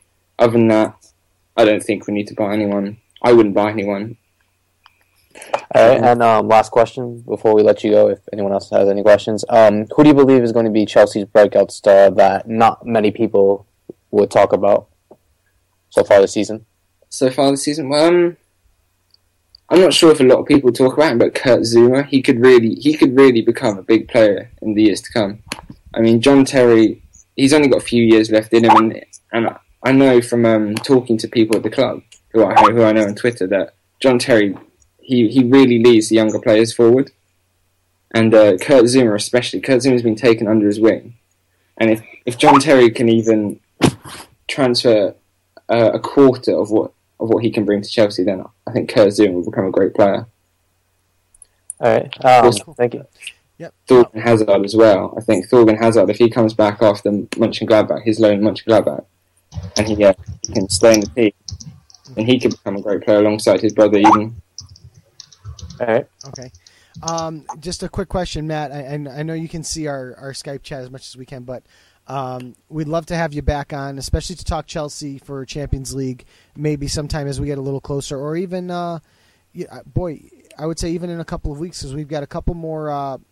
Obviously they're playing, I believe, tomorrow. Is that correct? Yeah. Against Schalke? Schalke tomorrow night, I think. Yeah, and then they have one more group. So maybe after the group stages, if you wouldn't mind joining us again, yeah, definitely, to chat about their Champions League escapades.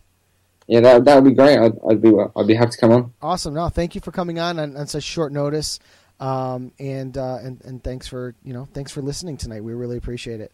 No worries, guys. Keep up the good work. Thank you very much. All right, thank you. Yeah, thanks for coming on, Matt. So that was Matt Aldridge from Houndsports, guys. So that's a nice little second guest to have real quick.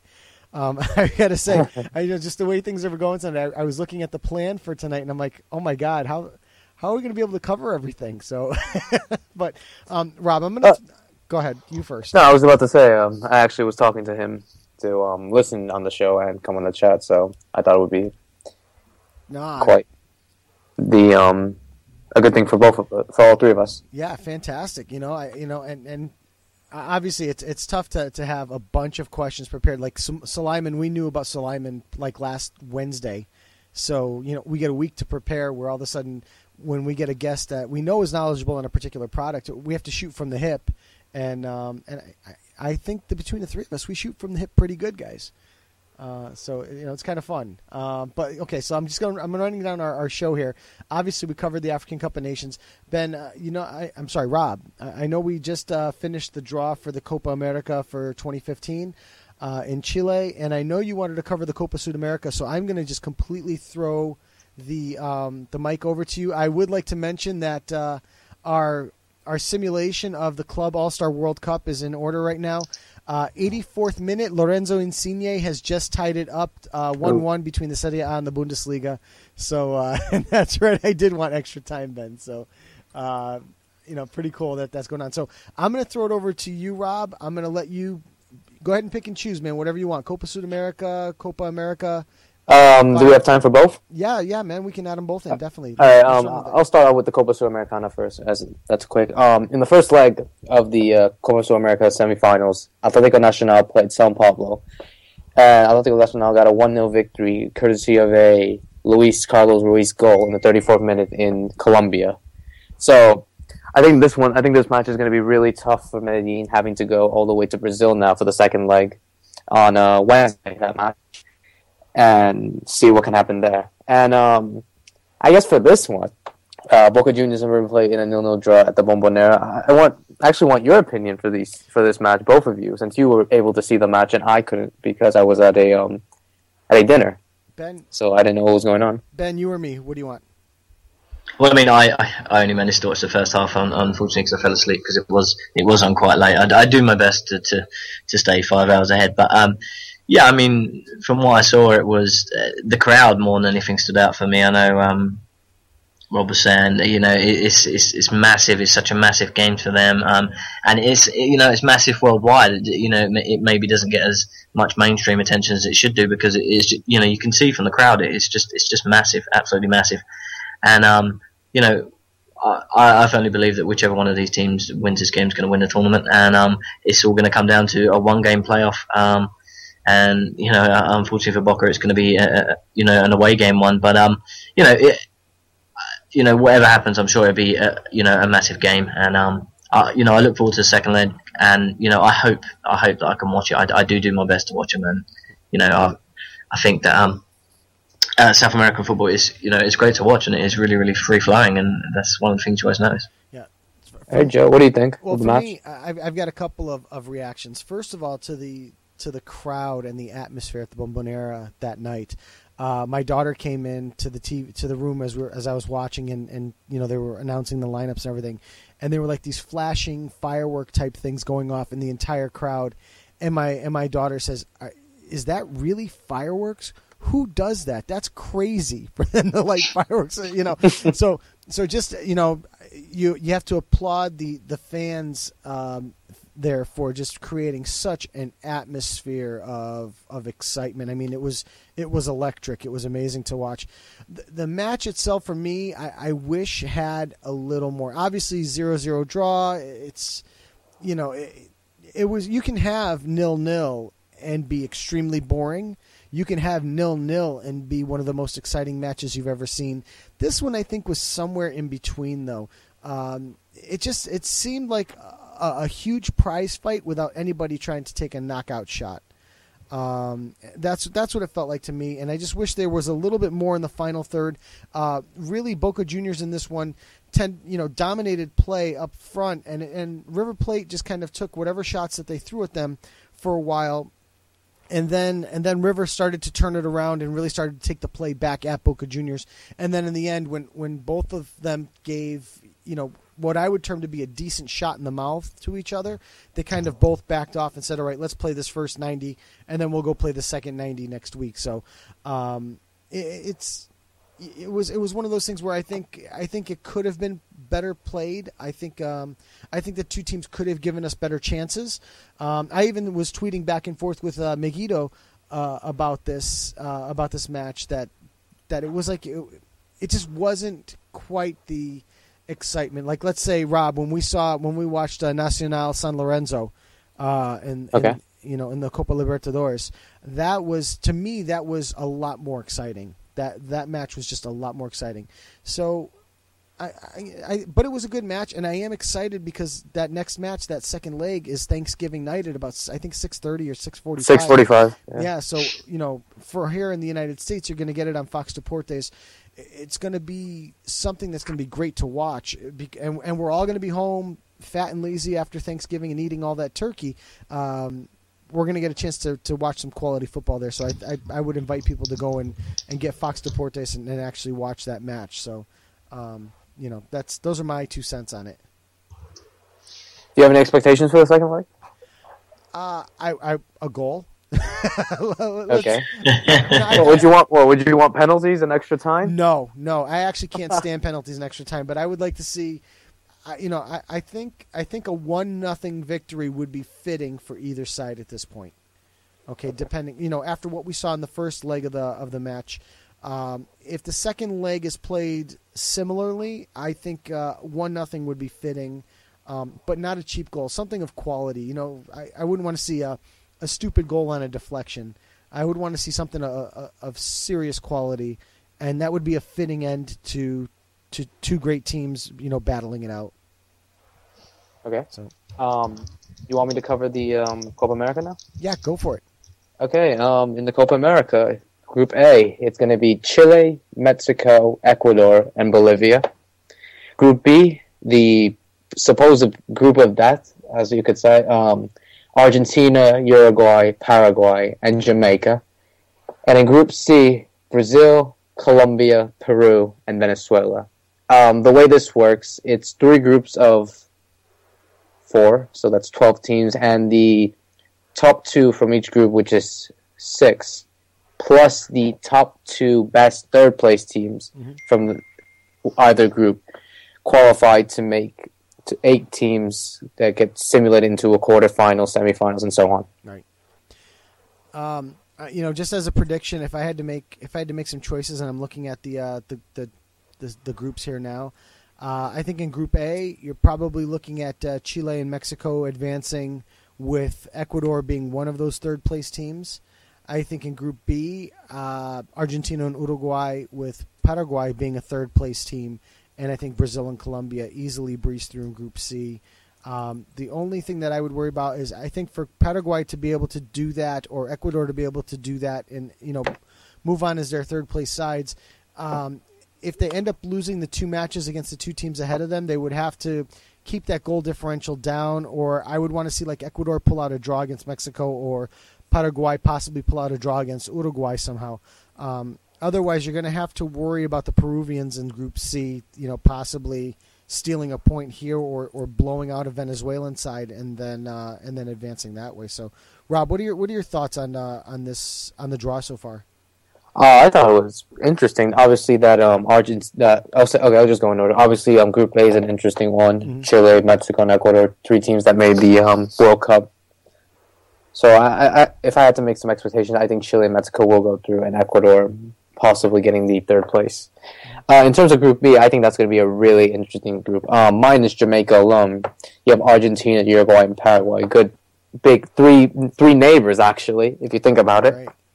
If you look at the South American map, 3 neighbors playing in Chile, who are also neighbors, playing in order to qualify to the quarterfinals of the Copa America. As much as I really want Paraguay to do well in this tournament, I really hope that, as much as expectations, hopefully for Ben's sake, we would like to see Santa Cruz maybe score a few against Argentina or Uruguay and qualify as the top 2 seeds in the group, and if not, try our best for a third place team. Yeah, well, I don't think you can sleep on this Paraguay side. If their club performances are any indication of what kind of talent's in the country, they've played very well. You've got to remember, like we said, Nacional was in the finals of the Libertadores. We had 3 teams. We had Cerro Porteño. We had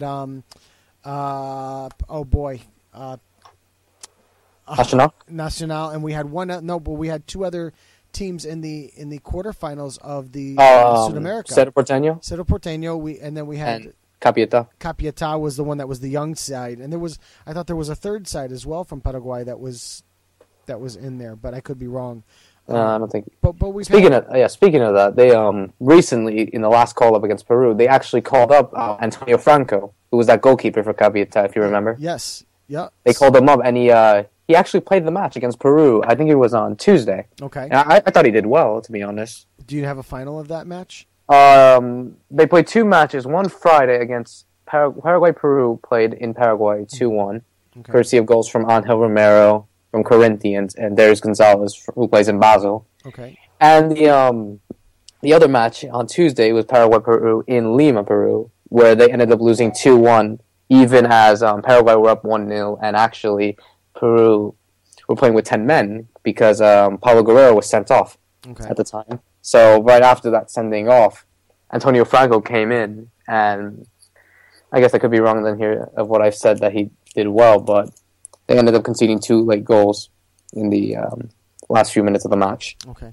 So it's a young team. Obviously, we have really high hopes for the youth. We obviously have there's Gonzalez from Basel, Roma, Antonio Sanabria, who plays in Roma, that was part of the Barcelona academy some years ago. Mm-hmm. We have a lot of youth, and hopefully, if we can integrate those players and obviously the club-based players with some veterans as well, I feel like it will be a good mix for this national team Okay. come next summer in the Copa America. All right.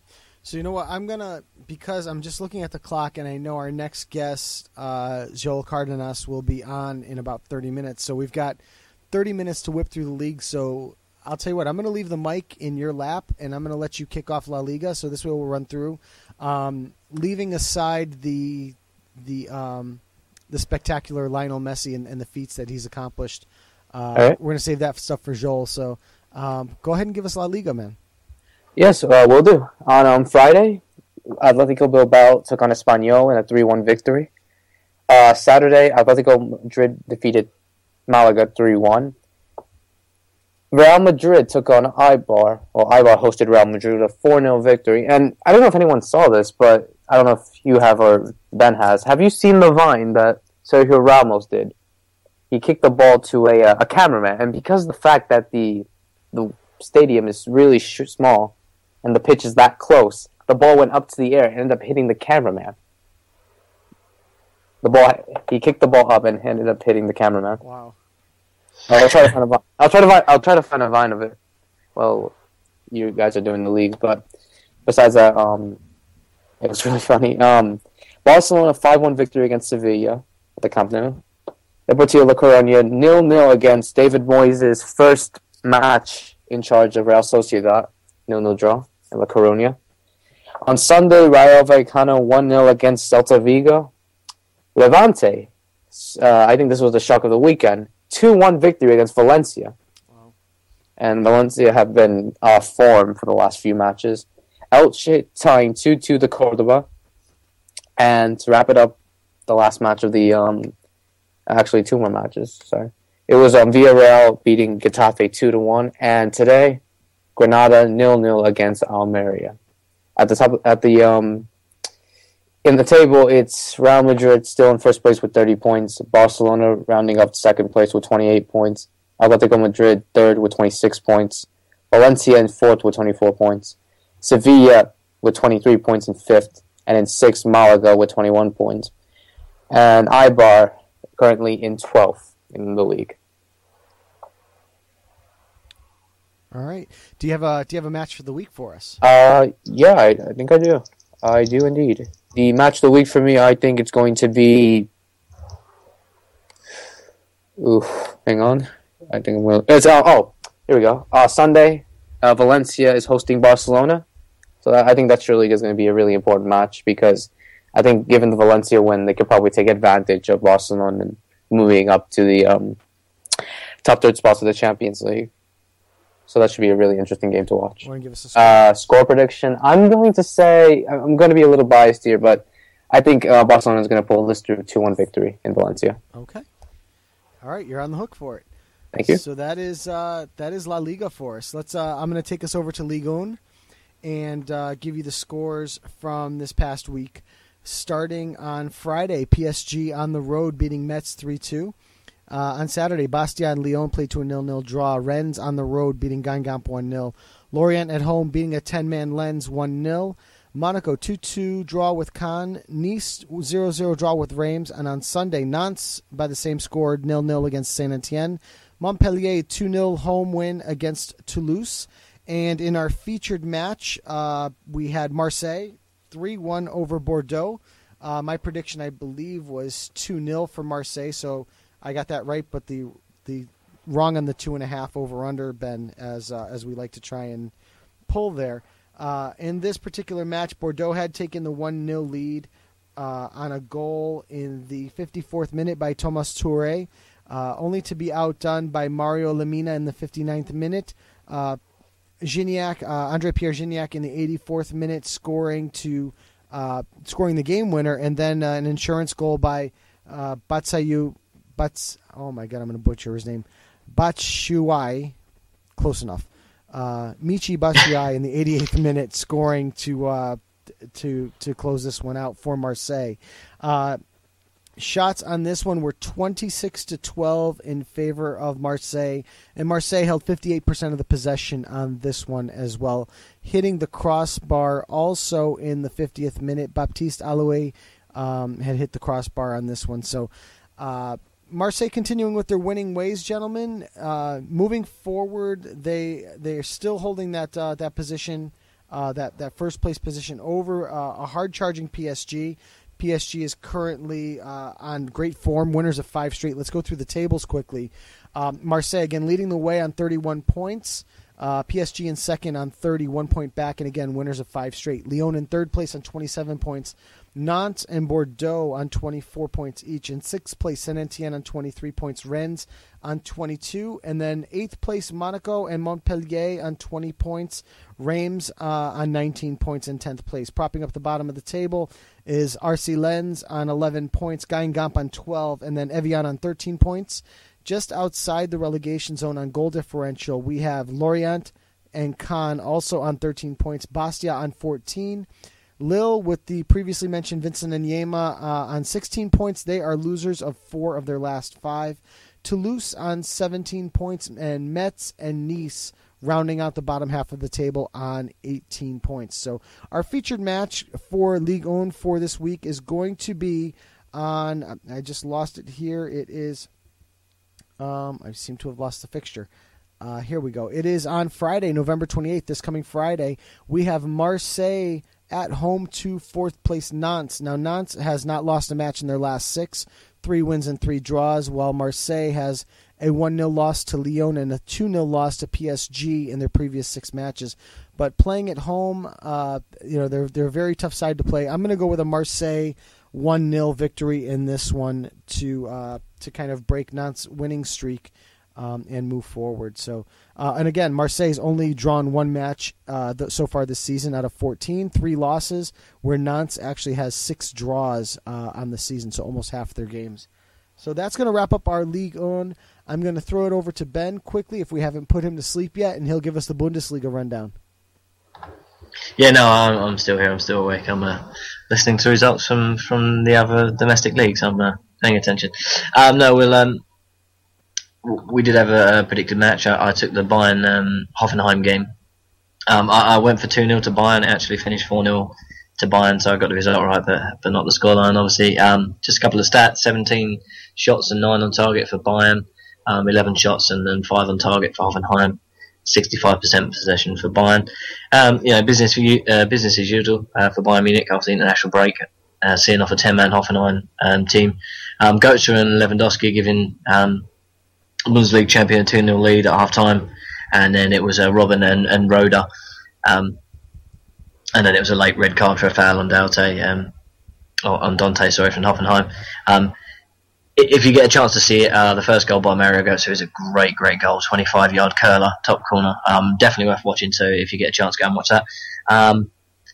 The interesting thing about this, Bayern actually has Schweinsteiger on the bench for the first time this season. They're still winning 4-0, but they're without Philipp Lahm, who's injured at the moment.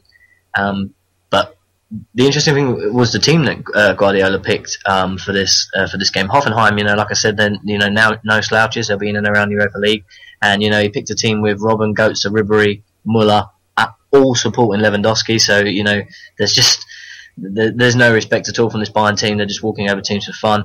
And, it looks like a really scary team to line up against. Imagine if you're in that away team dugout as you walk out and you hear that lineup.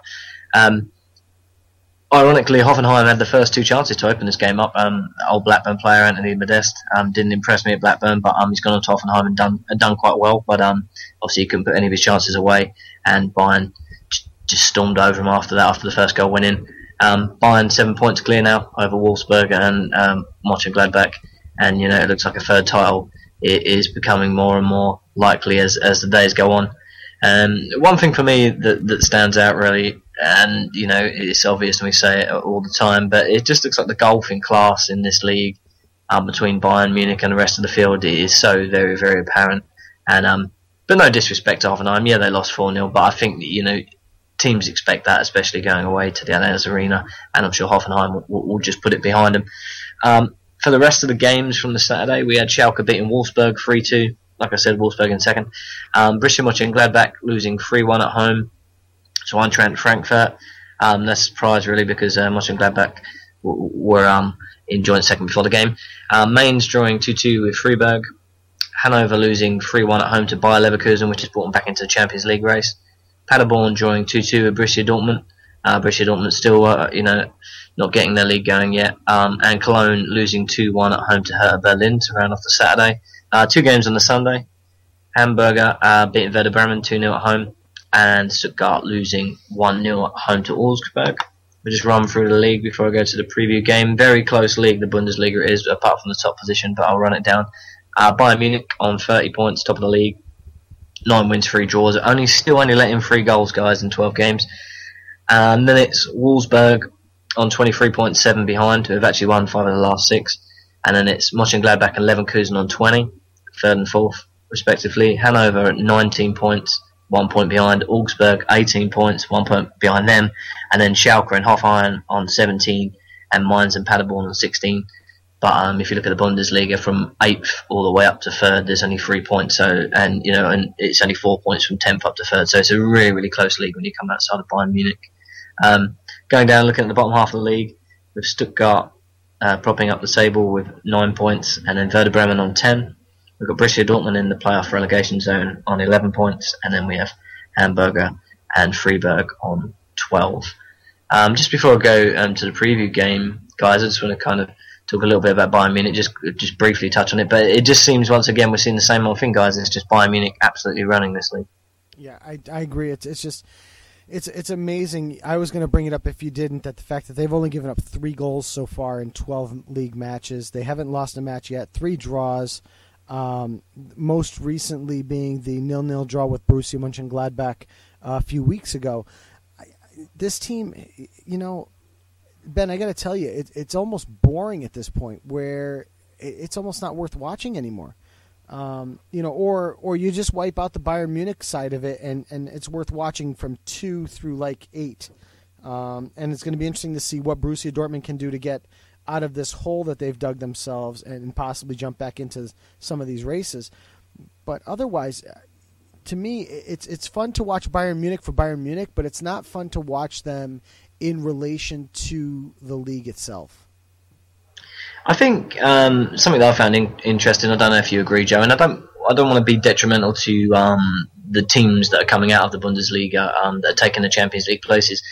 But obviously, coming out of Germany, they have 3 Champions League places and then a playoff Champions League place, which is the same as the Premier League, even though they've got 2 less teams.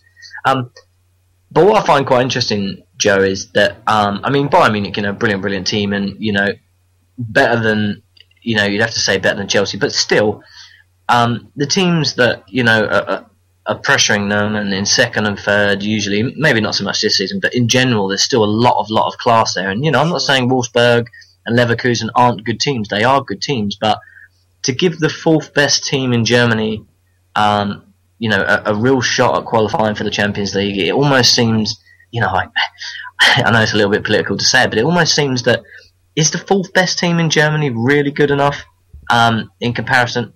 Maybe not. I don't know. It's just something that always touches upon me, because they're not. To me, Wolfsburg are, they're a decent team, but you start going further back, and teams like Hanover and this Leverkusen team, which is lost some players. It's not the greatest team in the world, but in this division, they've got a real decent shot at Champions League, and you just think, are they as good as the 4th place teams coming out of England, coming out of Italy? I don't really think so. But obviously they've been given the chance. I'm interested to see what you think about it, Joe. Am I being harsh, or? No. I don't think you're being harsh at all. I think you're right, though. When we look at the top side here in Bayern Munich and we compare them to the top sides in all the other leagues, there's certainly an argument to be made that they're the best side on any given day. But I think you're right. When you move into that 3rd slot in the Champions League and you move into that 4th slot in the Champions League, we're going to see it with Schalke versus Chelsea tomorrow. There's such a step or a step back on quality, I think, overall, that it almost makes them uninteresting. If you took the 3rd or 4th best team, let's look at it this way: the 3rd best team out of La Liga from last year, guys, is Real Madrid. Real Madrid finished 3rd. The 3rd best team for Ligue 1 is Lille. Again, not playing quite as well, but I think the 3rd best team last year in Bundesliga is Leverkusen. Leverkusen and Lille, probably Leverkusen's a little bit of a better side, but third best team in Italy was going to be Napoli. I would take Napoli over Leverkusen, although they can be a little Jekyll and Hyde. Maybe it's slightly harsh, but I don't even think it's that harsh. I think with the quality that you see at the number one position in that league, you would expect 3 to be a little better than where they are now. Mm-hmm. So. I think I know it's obviously hard to do, and like again, I do feel like I'm picking a bit on the German league, but I love the German league. I'm not personally picking on it. I'm just saying that that lack of depth like that, if you look down, down to fourth place, and because there's so many teams available throughout the world that get a chance to come into the Champions League, Leverkusen, they can get a playoff draw that they can actually come through, but like you said, if you go down to the fourth place team and then you look at that kind of depth in the Premier League, I'm saying this as the Bundesliga are winning in the simulation, but it just for me they feel a little bit weak. But then like I said, if they're coming through the playoffs, they're giving a lot weaker teams the chance, and I just kind of feel not only that, but the fact that they've only got 18 instead of 20, which doesn't sound like much, but that's 10% more teams, and you're still given 4 places. Maybe I'm not sure which country you would give it to, or maybe you make it an extra Europa League place, or maybe you don't change it at all. But for me, I just feel like it's I don't know, it's a little bit too weak for me. But anyway, we'll go across that. It's still a decent decent league to watch. Like I said, I do enjoy the Bundesliga because, like I just said, when it's running through the league, Joe, and only 4 points between 10th and 3rd. And in all fairness, there's not a great deal of quality difference between the top, like 2nd to 6th, like 3rd to 7th, that kind of. Whereas I think if you look at the 3rd place team in Italy and the 7th place team, there is the same in England, the same in France, and I just think that it just shows you that I think a lot of these teams, if you took them out of this league and put them in the English or the or the Spanish league or the Italian league, they would struggle. But anyway, we move on. I'm going to go to the game of the week before I get a load of hate mail from Germans. I'm going to go to the predicted game. The featured match is Wolfsburg Mönchengladbach, which is 2nd versus 3rd. This is on Sunday the 30th. Like I said, Wolfsburg 7 points off Bayern in 2nd place, and then 3 points ahead of Mönchengladbach. This Wolfsburg team, as much as I've been slating the division, they're making a real fight for this 2nd place. They've got some decent players on this team, and they're the only team that I don't know if I'm going to say close, but they seem to be the only team that have got a bit of consistency about them. Like I said, 5 wins in 6. They've only lost that one game, and that was a away 3-2 loss to Schalke. So they're definitely informed team for me, and I would look for them to be an automatic Champions League team this year in this division for sure. Mönchengladbach, they're going to be in the pack fighting for that 4th Champion League place, in my opinion. Going to be quite a few teams there, 4 or 5, I would say. And it won't be an easy game for Wolfsburg, and I do see it being really close. But like I said, with Wolfsburg at home winning 5 and drawing 1 and only letting 4 goals at home this season, I just, I can't really look past them, and I think they're going to squeeze it. But I'm going to go both teams to score, and 2-1 Wolfsburg. All right, 2-1 Wolfsburg. So I got you there, and I'm gonna just update really quick. Sir Bob's been posting in the chat about the final of the Club All-Star World Cup. So we'll be covering that shortly, and we also are about 10 minutes away from our guests. So I'm gonna run us over to Italy quickly, and we'll run through our scores in our featured match of the week. On Saturday, we had Roma 2-1 over Atalanta, Juventus 3-0 over Lazio. On Sunday, Sassuolo 1-0 over Torino, Udinese 1-1 draw with Chievo, Napoli 3-3 draw with Cagliari, Empoli 2-0 on the road against Parma, Cesena 1-1 draw with Sampdoria, Fiorentina 2-1 over Verona. Result from today, I'm sorry, I went the wrong way with my stats. Result from today, Genoa 1-1 draw with Palermo. And our featured match from yesterday, which was the Derby della Madonnina, which was AC Milan versus Inter Milan. Certainly an exciting game, to say the least. Statistics in this one was it finished a 1-1 draw. A goal in the 23rd minute for Jeremy Menez, which was a spectacular goal for AC Milan. Followed up in the 61st minute by Obi to tie the match. And a couple of chances that were missed after those 2 goals. More specifically, Stefan El Shaarawy hit the crossbar in the 74th minute, and Mauro Icardi hit the post in the 78th minute, which could have easily won these matches for both of them. So shots on this one were 10-8 in favor of Napoli. Possession favored Inter Milan. I'm sorry, not Napoli. AC Milan led in shots 10-8. Inter Milan actually led in possession 53-46. And overall, like I said, an exciting match. Everything you'd expect out of a city derby in this one. Our prediction was 2-1 AC Milan, and we were a whisker from actually making that happen. So that is our featured match from last week. Moving on to this week, gentlemen, I actually have quite a few matches that I could choose from. Just scanning through, we've got the Turin derby on Sunday, which is Juventus Torino. We have a great one with Roma Internazionale. That's going to be a great match. But my game of the week is actually the Monday fixture, December 1st, which is Sampdoria at Napoli. I'm sorry, Sampdoria at home to Napoli.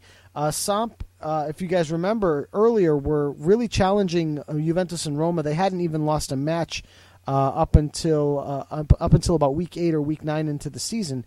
5 wins and 6 draws with now 1 loss. The 1 loss coming to Inter 1-0. So this Samp team has been playing very, very well. They've only given up 9 goals. That's only better by Roma's 7 and Juventus's 4 in the league. So Samp is really playing very, very well. But Napoli is on a scream. They are unbeaten in their last 6. Drawing Inter, they then beat Verona 6-2, drawing Atalanta 1-1 before defeating Roma 2-0 at home, defeating Fiorentina 1-0 on the road, and then most recently this weekend a 3-3 draw with Cagliari. So I think this one, I'm going to put this one in the victory column for Napoli. I think I'm going to make this one a 2-1 victory on the road for Napoli. It seems like they're playing very, very well. And they're not letting things like the Champions League get in the way, or Europa League, get in the way of their matches. So that's what I'm going to go with. Ben, I'm going to throw it right back to you now, and we'll close out the Premier League, and then we'll see if we can get Xoel Cardenas on the phone to have a chat. Yep. Just starting off the Saturday games, we had Matt's Chelsea beating West Brom 2-0, sending off in that game as well for West Brom. Everton beating West Ham 2-1. Leicester drawing 0-0 at Sunderland. Sir Bob's Manchester City beating Swansea 2-1. Newcastle keeping their good run going, beating QPR 1-0 at home. Stoke losing 2-1 at home to those who shall not be named, the Burnley team. And the game of the week, the one that I previewed, was the Arsenal-Manchester United game at the Emirates. I'm going to run through it a bit quickly because I know we're close for time, but I went for 1-0 to Arsenal. It actually finished 2-1 to Man United. I'm sure everyone here is pleased about that. Sorry to any Man United fans that are listening. As far as the stats go, 23 shots for Arsenal, 9 on target, and 12 on target for Man United. 12 shots, 2 on target for Man United. 61% possession for Arsenal. A real smash and grab for Man United here to move them back into the top 4. The Premier League. All the pre-match stuff was about Danny Welbeck facing his former club, but he didn't really have many opportunities, to prove Louis van Gaal wrong, and it was United really riding their luck and scoring twice in the second half. For anyone that hasn't seen it, Valencia's shot deflecting in off Kieran Gibbs, saw Chesney substituted, and then on 55 minutes. The Gunners pressed and Wayne Rooney clipped in a second on the break, and then it was Giroud with actually a decent consolation, but in stoppage time. Second successive defeat for Arsenal.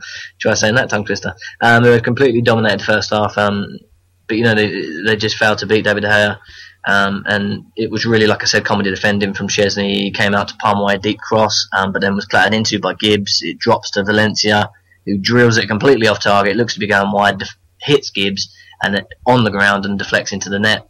Classic goal. And then Chesney, got injured, like I said, blow to the ribs. But interestingly, during stoppage time in the first half, there was an incident as well. I don't know if anyone got to see it, between Darren Fletcher, involved in, you couldn't really see what was going on too much, but some angry exchange with the Arsenal supporters in the rows behind. So if anything happens about that, then we'll report that on the show. But Arsenal caught on the break, really, made to pay for pressing the high line. But I think, if you're at home, especially this Arsenal team, they should be looking to take this Man United team to the sword, and just caught on the break, like I said, and then the Giroud goal was a decent finish, but didn't mean anything in the end. But Arsenal just not clinical enough, and made to pay by a stupid mistake. It's bad goalkeeping for me, and there's no communication at all. And I do think that this was more of a case of Arsenal being bad as much as United being good. And this kind of game, it really typifies for me the race for fourth spot. I know I've been kind of saying it. I think it's quite open. It seems almost as if it's not who's the best of the chasing pack, but who's not the worst. I sound like a real pessimist, don't I?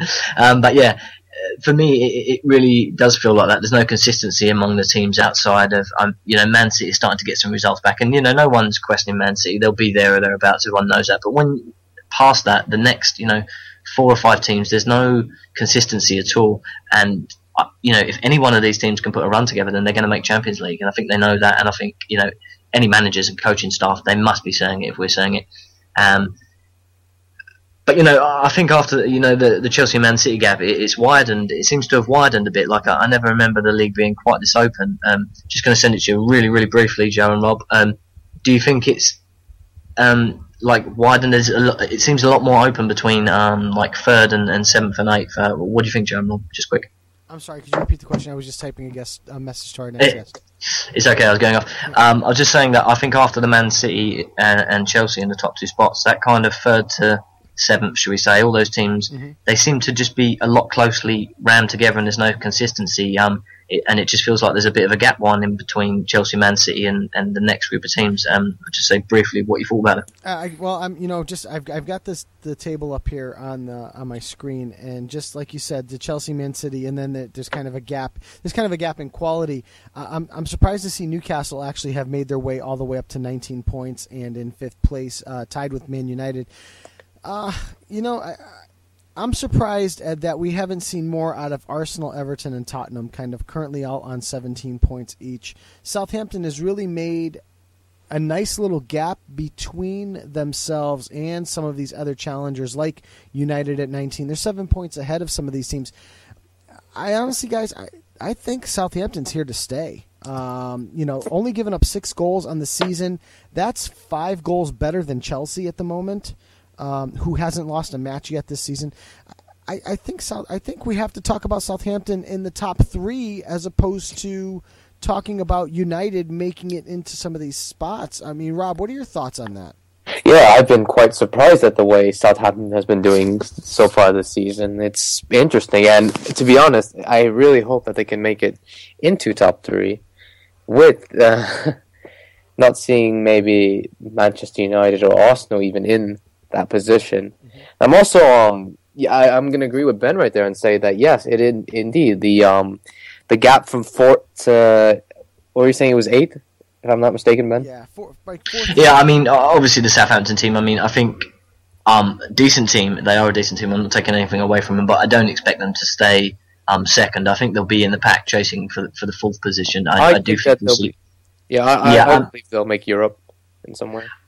Yeah, but that's what I mean. They've definitely got a chance to get to the Champions League. I just think that, like I was just saying, I just think that after Chelsea and Man City, there seems to be a gap in class, like Joe said. But one thing to take from this that it's never really talked about enough is the defending quality of Southampton this year. They've let in 6 goals less than the 2nd place team, which is Chelsea. They've only let in 5 goals in 11 games, and they're working hard. And as a unit, they're not taking anything for granted. So, and like you said, if they're going to be one of the teams chasing it, I personally do think that they're one of the only teams that can defend at the moment. So I think I can also say is the really amazing month that Newcastle United have been going through. I mean, obviously, maybe a few months ago, all the fans were wanting Alan Pardew's head, and now they're full on supporting him because of the fact that Newcastle have been winning all these matches in a span of 6 matches in a row now. And they've projected themselves from relegation zone all the way to 5th in 6 matches. And that's really, really surprising and amazing at the fact. What do you think of that, Ben? Well, that's one of the things that I was trying to, I know we're a bit short on time, but that's one of the things I was touching upon. I really do think if any one of these teams, and it's proved in Newcastle, if there's consistency, if you can find a way to mentally block out what has happened, and because this is a decent Newcastle team, I think if any one of these teams takes it by the scruff of the neck, then they're going to make it. And for me, it's really going to come down to management. I do think it will come down to the management and how they can mentally prepare their teams, because it can take it out of you mentally sometimes, and that's what can turn draws into wins and losses into draws. And I think it's one of the most interesting Premier Leagues in a long while, because all the way down to 10th, and Tottenham are still fighting for the Champions League. So we've got 10 teams for 4 places. Well, I mean, take Chelsea away, I don't think, and take City away from me. I think they're going to have too much quality. But if you look from 3rd to 10th, they're all playing for 2 places, 2 Champions League places and 2 Europa places, and it's going to be, if it stays like this, a real battle to the death. And I think it will do, because there's just not that much between them. I mean, maybe take Swansea and West Ham out of that, but the rest of the teams, for me, I think have definitely got enough quality to make a go, and you could see any one of those 8 teams fill in those 4 spots, I think, from 3rd to 6th. All right. Just going to quickly run down the match of the week, and then we'll move on. The featured match is Tottenham Everton. This is a featured match, like I said, Sunday 30th, and we just mentioned them in the league. Both teams sitting on 17 points, 2 points adrift of 4th. Tottenham in 10th, Everton in 9th, respectively.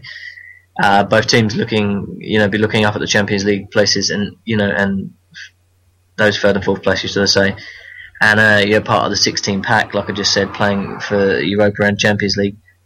But these 2 teams definitely need to find a bit of consistency, otherwise they could both see themselves out of any Europa League spots and any European spots. Sorry, and I think no European football for Tottenham or Everton, is a major problem, and especially going into the summer as well. I mean, players don't want to come to teams that have not got any European football, and if there's no Europa League, then it can definitely affect you going forward. Going to be a very close game to call for me. Really tight. But both teams haven't really impressed me too much at the back this season, and Tottenham have really not impressed me this year. I know they did get the result against Hull, and if you haven't read it, read Rob's report. Sorry, it's a great read of the whole Tottenham game. But it's going to be close, and apart from that result, Tottenham haven't really impressed me of late. The last month or so. But Everton coming a bit into form, so I think you're going to kind of see two heads butted here. And like I said, not great defensively, so I'm going to go for both teams to score and a draw. 1-1. All right, so let me get that written down, 1-1. So I will have those all together. So, gentlemen, if you just give me one moment, I'm going to add Xoel Cardenas to the call, and we'll talk to him about La Liga. And I have a great question for Lionel Messi. So let's see here. We're going to add him into our call here and make sure I haven't lost you guys yet. I just asked this one. Ben, did you read the article that I put, the newest one? The newer one, I haven't got around to reading the newer one. The Apple Barcelona one. Yeah. I haven't had a chance to read it yet. I'm going to read it whilst you guys ask the questions and then come Gentlemen, back. I'm going to interrupt you because joining us now from Bleacher Report is Xoel Cardenas. Xoel, this is Joe Usello from Low Limit Football. How are you tonight? Doing well. I must say that I actually used to be on Bleacher Report. I'm now on SB Nation. Ah, okay. Ooh, well, let me fix that real quick. So joining us now from SB Nation is Xoel Cardenas. My information is a little outdated again, I guess. So how are things tonight? Very well. How about you? Good. We've been, trucking along with the show. It seems like these shows, they seem like they're going to run on forever, but they've been flying by quickly tonight. I'm going to introduce you to my co-hosts. The first one is Rob Rojas. Rob, if you'd like to say hi to Xoel. Hi, Joe. It's nice to meet you. I've actually been reading a lot of your articles when you were at Bleacher Report and also the SB Nation, so I just got to keep up the good work, and it's good to be speaking to you tonight. No, I appreciate it. Thank you. And joining us from England is our other co-host, Ben the Machine. Ben, if you'd like to say hi to Xoel. Oh, Joel, nice to have you on the show, and look forward to hearing your opinions on that. I'm sure we're going to have a nice, interesting discussion and some Lionel Messi questions, no doubt. Yeah. So I'm gonna fire away with the first question, and it's about Lionel Messi, as Ben kind of hinted to. Obviously, we're seeing a little flash of greatness here as he set the La Liga scoring record with 252 goals over the weekend. Could set a second prestigious goal scoring record within the span of 4 days. If he manages to break the Champions League scoring record. My question to you is, we all view him as one of the greatest footballers of all time, but breaking these leagues, does he need a World Cup trophy on his mantle to be considered the greatest all time, or can we actually put him there now? For me, I've debated it myself personally. In my recent article, I said that, he doesn't. In my opinion, he doesn't, but then again, I'm obviously very biased. But, if we're going to think not just, the football/soccer purists, I believe the purists would say, eventually, yes, he will be the greatest because he'll have the majority of all the major records.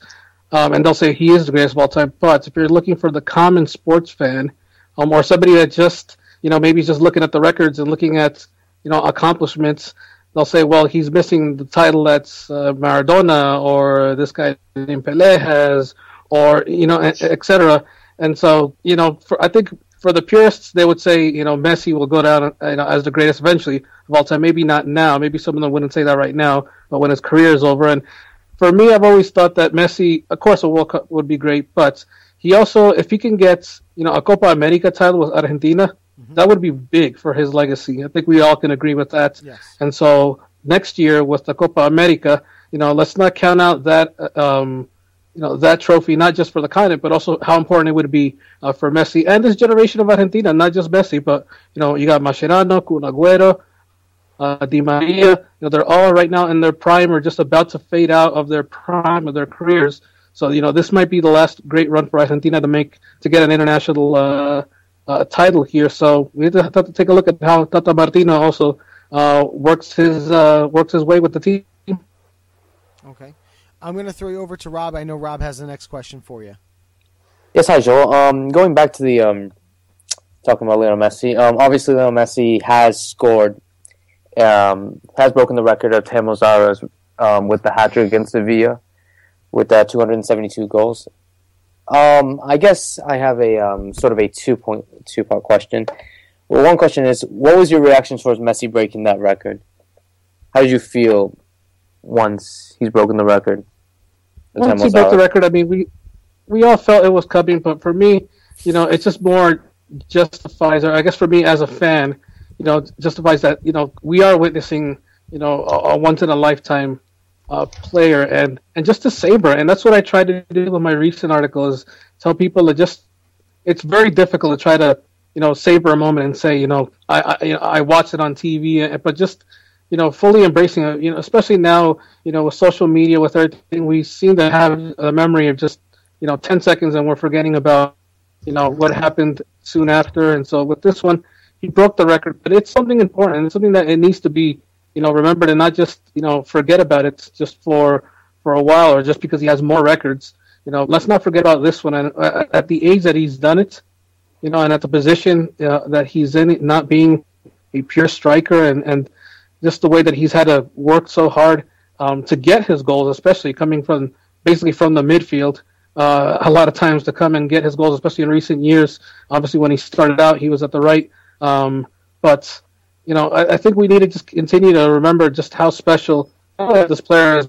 But, what we're really witnessing is something that's, we're never going to see again, especially from somebody that, his height, he has strength, but he's not obviously the strongest player. He maybe not be as far as Ronaldo's, ability when it comes to, his flashiness or whatnot, but, it's something that we need to cherish and, not take for granted. Just say, well, that's another record that Messi owns, and just another record that he's going to get or whatnot. This is something very, very special, and obviously Messi is a special, not just player, but an emphasis I wanted to point out in my recent article is he's a special person, not just a footballer. He's a great role model, and I think that is something that future generations need to remember, that it's more than just the highlights. It's more than just what you see on YouTube that he did. It's his charitable work. It's the kindness that he shows, even when on the field fans come in and try to give him a hug. It's those things as well that make him special. Okay, just a few. I have two more follow-ups. I have this one follow-up. Obviously, Messi is Messi and Barcelona and Co are playing Hapoel tomorrow in Cyprus, and obviously, what's at stake is obviously the win and to go further in the Champions League in terms of what they can end up in the group. But more importantly, he's equaled the record of 71 or 72 goals, if I'm not mistaken, of Raul. Yeah, Raul. So I guess the obvious question would be, does he break the record tomorrow? I think so. I think he breaks it in the first half, and then Luis Enrique pulls him out of the game. And I think he needs a rest, and especially now coming with the Copa del Rey will start next month for Barcelona. So that's more rotations, and there are some fans who don't like some of the rotations that Luis Enrique has pulled in these past couple of weeks, myself included with some of them. But it's going to be very much needed now, and there's a big game against Valencia next Sunday for Barcelona at Valencia. So if they could get Messi just one half, get the record, and then just pull him, be on the bench, and give some of the young kids. I do feel against Futbol he'll get the record. It would have been nice if we could get it at home, but beggars can't be choosers at this point. If he could get that record, I mean, it would be just one hell of a week for him, and I think he'll get it tomorrow. Okay. And sticking to Messi, I just want this last follow-up question, and then I'll pass it up to Ben for any questions. Obviously, over the last week or so, when Messi was at international review for Argentina, there were rumors given by an Argentine newspaper called Olé over rumors that he's unhappy at Barcelona or something, and the fact that he doesn't know what can end, how confident he used to be in the past that he was going to stay at Barcelona forever, and now with this idea of how he just isn't too confident on that theory he put, saying that he doesn't know what will happen in terms of footballing-wise in his career. But I guess I want to give you this question. What is your reaction toward the Messi leaving rumors? What do you think of it, and do you believe it's true? And I guess for all beggars' sake, will it happen? I don't think it'll happen, and that's not just me as necessarily a fan. That's just me from what I have some friends that are in Barcelona that tell me as far as in the media over there, and they tell me from what they hear, it's really more of a problem with Messi, with Josep Bartomeu, the president of FC Barcelona, and Andoni Zubizarreta, the sporting director. Since they've been, of course, Sandro Rosell. Since Rosell, when he came in, there was a lot of friction between Messi, Messi's father, and Rosell, and it's really continued with Bartomeu. And Bartomeu continues to try to say the right things, but I don't know if you guys caught after the game against Sevilla when the Messi tribute was kind of going on. Josep Bartomeu's image came on, and he spoke on the big jumbotron, big TV screen there, and he was heavily jeered and whistled by the fans. Zubizarreta, the same thing. Part of the reason, obviously, is because of sort of the structure that Zubizarreta and Bartomeu have created over this past few seasons at Barcelona, but also it's the fact that most agree that they are the reasons why there's been these rumors and these moments that Lionel Messi has had disagreements with the direction of the club, where it's going, etc. It's really not necessarily, it was never really a Tata Martino thing, or it's not a Luis Enrique thing. It's more of the board, the issue that Messi and Messi's father, who's his agent, have with. So do I believe Messi will leave? I don't believe he'll leave, because I believe in 2016, Joan Laporta will come back to FC Barcelona. He's positioning himself very well to run again for president. He would win.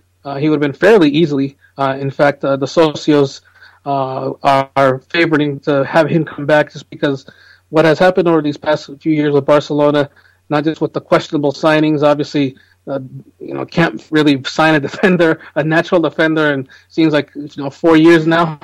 And the fans are growing tired of it. And I just want to point out one thing that a friend of mine, Juan Arango from Goal TV fame, he had mentioned a couple of days ago, and I thought it was very true, comparing how Real Madrid treats their stars and former stars with Barcelona. Barcelona has had a really, I hate to say, but bad history of the way they treat their stars. It's mainly the front desk, the front office. Everybody from Gaspart, Nunez in the past, with people like Romario, with Ronaldo, Fenomeno, Brazilian Ronaldo. Just the way they treat their stars, has never been that great. And Sandro Rosell really continued with that, unfortunately. The only one that did not, that changed things was Joan Laporta, and you saw what happened with Laporta's reign. I mean, they had a great run. Obviously, they brought in people like Ronaldinho, and he was treated well. Messi obviously came from La Masia, but that span that Laporta had was really, was that golden era that kind of began in that renaissance of FC Barcelona. And, with Bartomeu and Zubizarreta, a lot of the socios and a lot of the fans, are getting tired of it. And one example is seeing Messi's frustration with the board. He'll never come out and say it, that he's frustrated with the board, but the writing's on the wall there. And I think it's really a death sentence for Bartomeu trying to run again for president. And hopefully better days will come again with Laporta. Yeah, I was just about to say, speaking of Juan Arango, we actually had him on the show about a month ago or so. So just before we can say that for he made a great friendship. Yeah, Real Madrid, one thing is they treat their stars great. They do, and even former stars. They bring them back, they have honors for them, and that's something that, is very admirable. Whereas with Barcelona, I mean, other than Laporta, who would bring back some of the former players, you never saw it with Nunez, you never saw it with Gaspar, and you don't see it now with Bartomeu and Zubizarreta. So, and that's, while it may seem like it's trivial, I feel like it is important. It builds strong relationships with not only the former players, but for the fans also. It's well that you're bringing back these former players, you're treating them well, even some of them offering them positions with the club. It's something that Real Madrid does very well, and it's very admirable. I really agree. I hope for that sake, as also I'm a Barcelona fan, I'll admit it, that he does stay at the club for many years to come. I'm going to pass it out to Ben for any questions. Yeah, hi, Xoel. Nice to have you on the show. Just like for you to give the listeners an opinion on Messi versus Maradona. I know they're hard to compare, but do your best if you can. How close do you believe they are to, skill level and what they can achieve? I had during the World Cup, I was working with Yahoo Sports, and I was actually under the management of the lead editor for Yahoo Argentina, and we had this long debate about Messi and Maradona. Now, she's a little bit older, and so she saw Maradona in his prime, whereas I only saw Maradona of the early 1990s, the basically washed up and then, with drugs issues Maradona. But one thing that she says, that she said about Maradona is that, they both have the speed, they both have, the passion is there.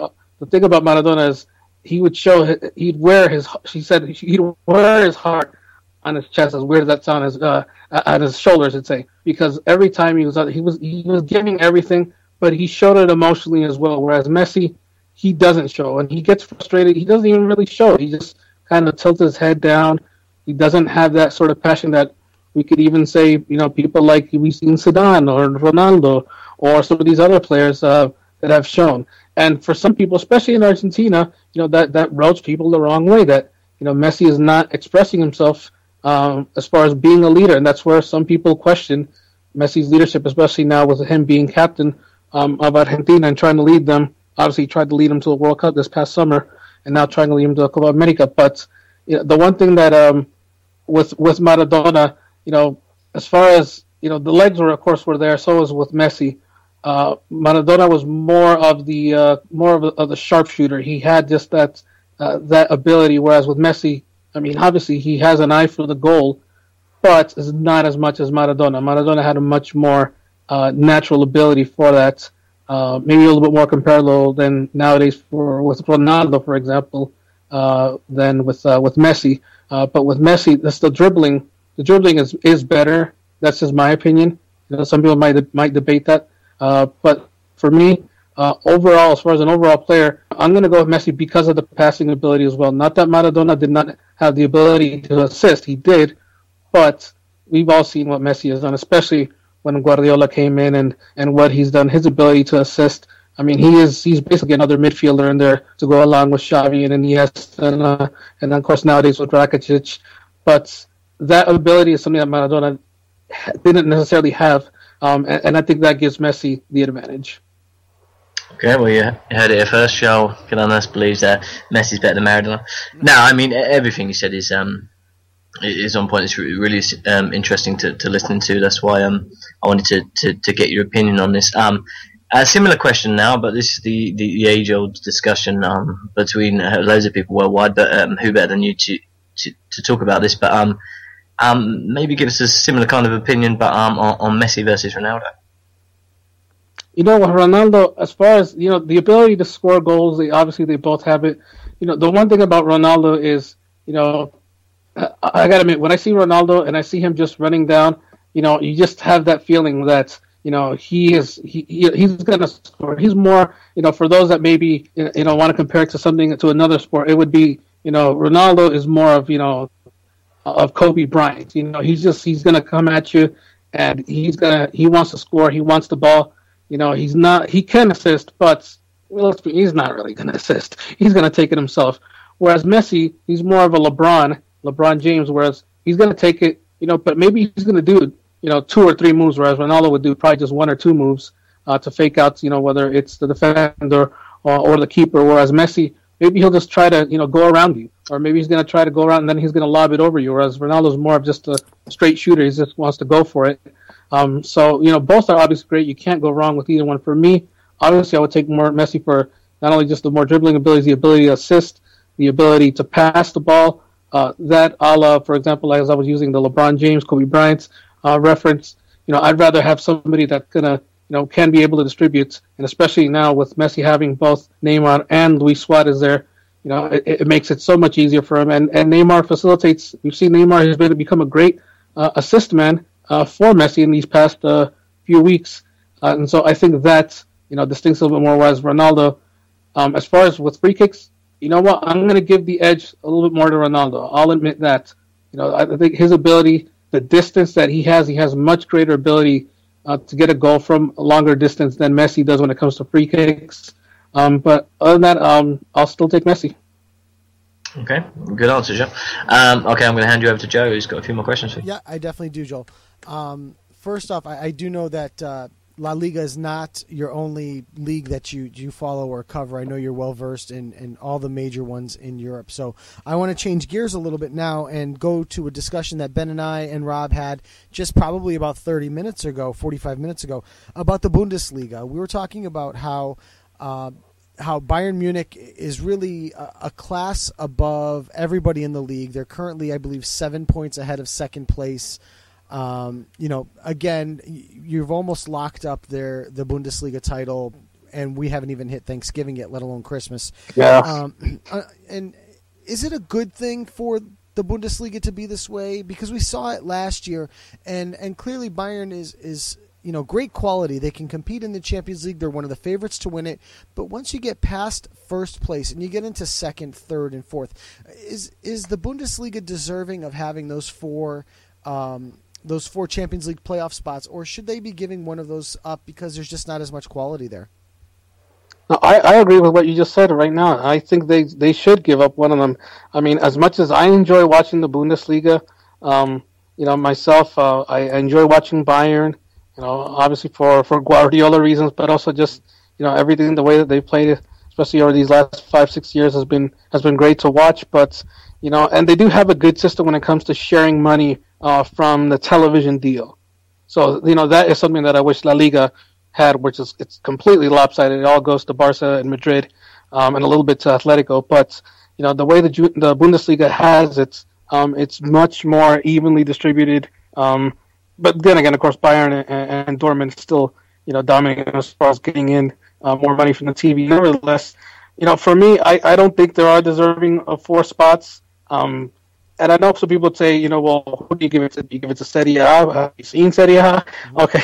You know, for me, yeah, I know La Serie A has been down, and it's probably going to continue to be down from what it was, you know, even 5 years ago. Right. You know, I think back to, you know, AC Milan a couple of years ago, or maybe I should say 3-4 years ago, they had a pretty good squad. Maybe it wasn't enough to win the Champions League, but they had Zlatan, they had Thiago Silva. Robinho can give you at least something. Yeah. They had Pato when he was healthy. They had a decent squad. Right. And just for financial purposes, it all went away, and now it's a battle really between Juventus, Juventus and Roma. Napoli is there, but it's pretty much Juventus. And so it's not just the Bundesliga issue; it's a Serie A issue. Bundesliga, it is more entertaining than, for example, Serie A, in my opinion, than League One, in my opinion, where PSG just dominates as well. Well, maybe not in these past couple of weeks. They've been they struggled from the start. But for me, I enjoy the Bundesliga. I'm sure they'll get much more hype here in the United States next season. Now that when Fox takes over the coverage, right. Hopefully they'll do a good job there with their coverage. But yeah, it is sad to see. As much as I enjoy watching Bayern Munich, and they are very entertaining to watch, it's kind of sad to think, okay, this team is just gonna go out and destroy everybody. It's not even entertaining. Even if Barcelona was doing this in La Liga, would I be happy? Yes, but at the same time, I would probably just get bored. I'm like, okay, they're gonna win. I need competition. That's just my opinion. Right. I'm with you there. I think when you look at the two situations, especially comparing it to Serie A, I think many people regard or blame the downfall of Serie A in general on the financial situation of the country, where you got to remember, next to Greece, Italy was probably the next worst. Italy and Spain, although it seems like Spain, the argument doesn't hold that much water because Barca and Real Madrid seem to be printing money these days.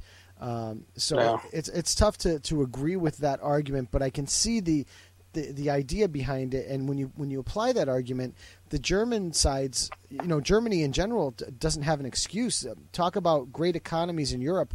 The German economy has been one of the best ones through this hard economic time. So it's hard to point the finger at the economics of scale, but I also think that Bayern has just such a great following that the fans are willing to give every penny to keep that team where it is. So it was funny you would brought up Serie A, because that was actually going to be my next question to you, is moving over to Italy.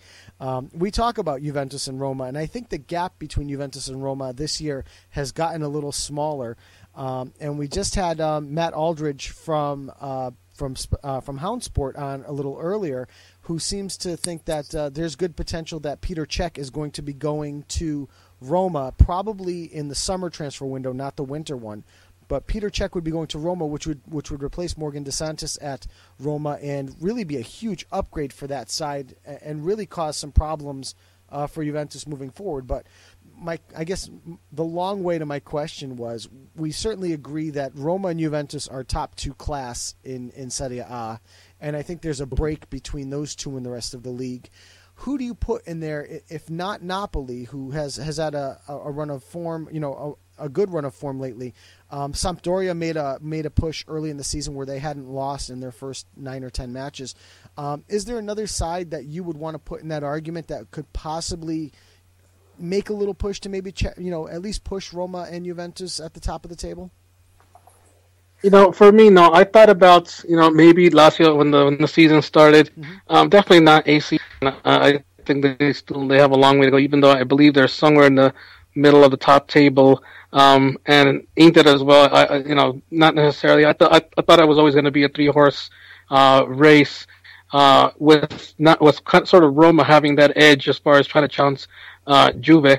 To be honest, it still depends on the players and who has the better class players. I mean, you got Napoli, you got Roma, and you got Juve, and it's just going to be them. Sampdoria, they've been nice so far. I believe they're 4th or 5th right now of this past weekend.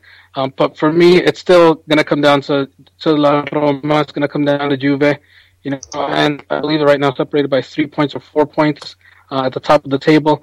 Napoli, with them, I think, we still have yet to see, in my opinion, the best of Pepita Higuain. with the club. I know he's been there a few seasons now. I still think, he still has better days ahead of him there. And then once he gets us started, Callejon has played, fairly well with them also as well. Recently called up to the Spanish national team as well. I think, they will continue to make a run, and they'll, if they might even catch up to La Roma, but, with Juve, I don't know. It's just everything. I mean, Carlos Tevez is playing well. We saw Pogba play well this past weekend as well. I still say it's Juve's title to lose. Mm-hmm. They're still the class there. Does Serie A deserve a fourth spot in the Champions League? No, that's just my opinion. But then it's like, who do you give it to? You give it to Portugal? It's still a 3-horse race, and a race that's, I believe, is still between Juventus as far as and Roma being the top 2. Yep. All right. I'm going to throw you over to Rob. I know Rob has the next question in line. Yes, I do. Joe, I just have one question, then I'll pass it out to Ben. Do you believe? And obviously, we know Barcelona had probably their worst season in quite a while, given last season they haven't won any silverware. They lost out on the league on the last day. They lost the final of the Copa del Rey in the final, and the Champions League as well in the quarterfinals. So, with this new change and everything, and obviously this is going to be a Barcelona side that won't make any transfers until winter of 2015. So, my question would be to you is, will Barcelona win anything this season? And if so, what will it be? If I had to say, I say they win the Copa del Rey. As far as La Liga, they could win La Liga. They're only just a few points behind Real Madrid. It'll obviously come down to the next Clásico, which would be at the Camp Nou, so that gives Barcelona an edge. But we've seen Real Madrid win there in these past couple of years as well, so it wouldn't be a total shock if Madrid went into the Camp Nou next year and won the second Clásico. For me, it would just go a Copa del Rey just because of just the depth. I mean, Real Madrid has depth, but I think with Madrid, if they're going to continue to be on top of the table, they would focus more on top of the table of La Liga, and of course, both teams will be competing with for the Champions League. But I see with this team, I see a lot of the team in 2011, 2012, that season with Pep Guardiola's last season, or was that 2011, 2012? That season where they just won the Copa del Rey, more of a transitional period between Pep leaving and Tito Vilanova, rest of soul, coming in and being the manager. But I just see them. For me, I would see them winning one. As far as winning the Champions League, I'm always honest. I don't see them winning the Champions League. The defense is not there, and it's not going to be there until they do some sort of signing in winter of 2015. I think they really blew it. Matthew, as much as I like Jeremy Matthew, I don't love Matthew. I think he's he's nice. He's nice to have, but Gerard Piqué, has not been the same. Some people say since he started dating Shakira, but he's just not. He's not 2009, 2010, 2011 Piqué. He hasn't been that. Really in 2 seasons now. Hopefully, Luis Enrique puts in Marc Bartra more time, who's shown a lot of potential. Even being called up to the Spanish national side, on a regular basis now. Vicente del Bosque has called up Bartra. Hopefully, we could see him more on the pitch, and I wouldn't be surprised if against Apoel we see him also get some time. But having to put Mascherano in the back line, as nice of a defender that he is when he has to play center back, obviously it's not a natural position, but just need more. We needed that one more world class center back. And was it going to be Matt Hummels? Was it going to be Benatia? Who knows? But it was not in the agenda of Andoni Zubizarreta and Joseph Bartomeu, and that's one of the reasons why many fans and many Barcelona socios, do not like this Barcelona board at all, and are just really just counting the days until they can vote and send them out, because they just have been inept in making defensive signings, and when they do, as nice as a player Jeremy Matthew is, he's obviously not a great player and not somebody that's can be the anchor in that back line, a la Carlos Puyol. So no, I don't see them, beating, a PSG in the sense of when it comes to a Champions League, whether it's a quarterfinal or a semifinal, they had to face PSG again, or Bayern Munich, or even Real Madrid. It's going to be very tough. I think their better chance would probably be against Madrid just because they're familiar with them. But if you had to tell me that, Barcelona against Bayern, that's going to be tough on Barca. Okay, thank you. Questions to Ben? He has any? Yeah, you answered my question about Barcelona in the Liga. I just wanted to ask you about Spanish football nationally, Joel, the national team. Obviously, you're a big follower of Spanish football and players. What do you feel is in future for the Spanish national team? Do you think that they can reign supreme again in future? I honestly think it's going to take another.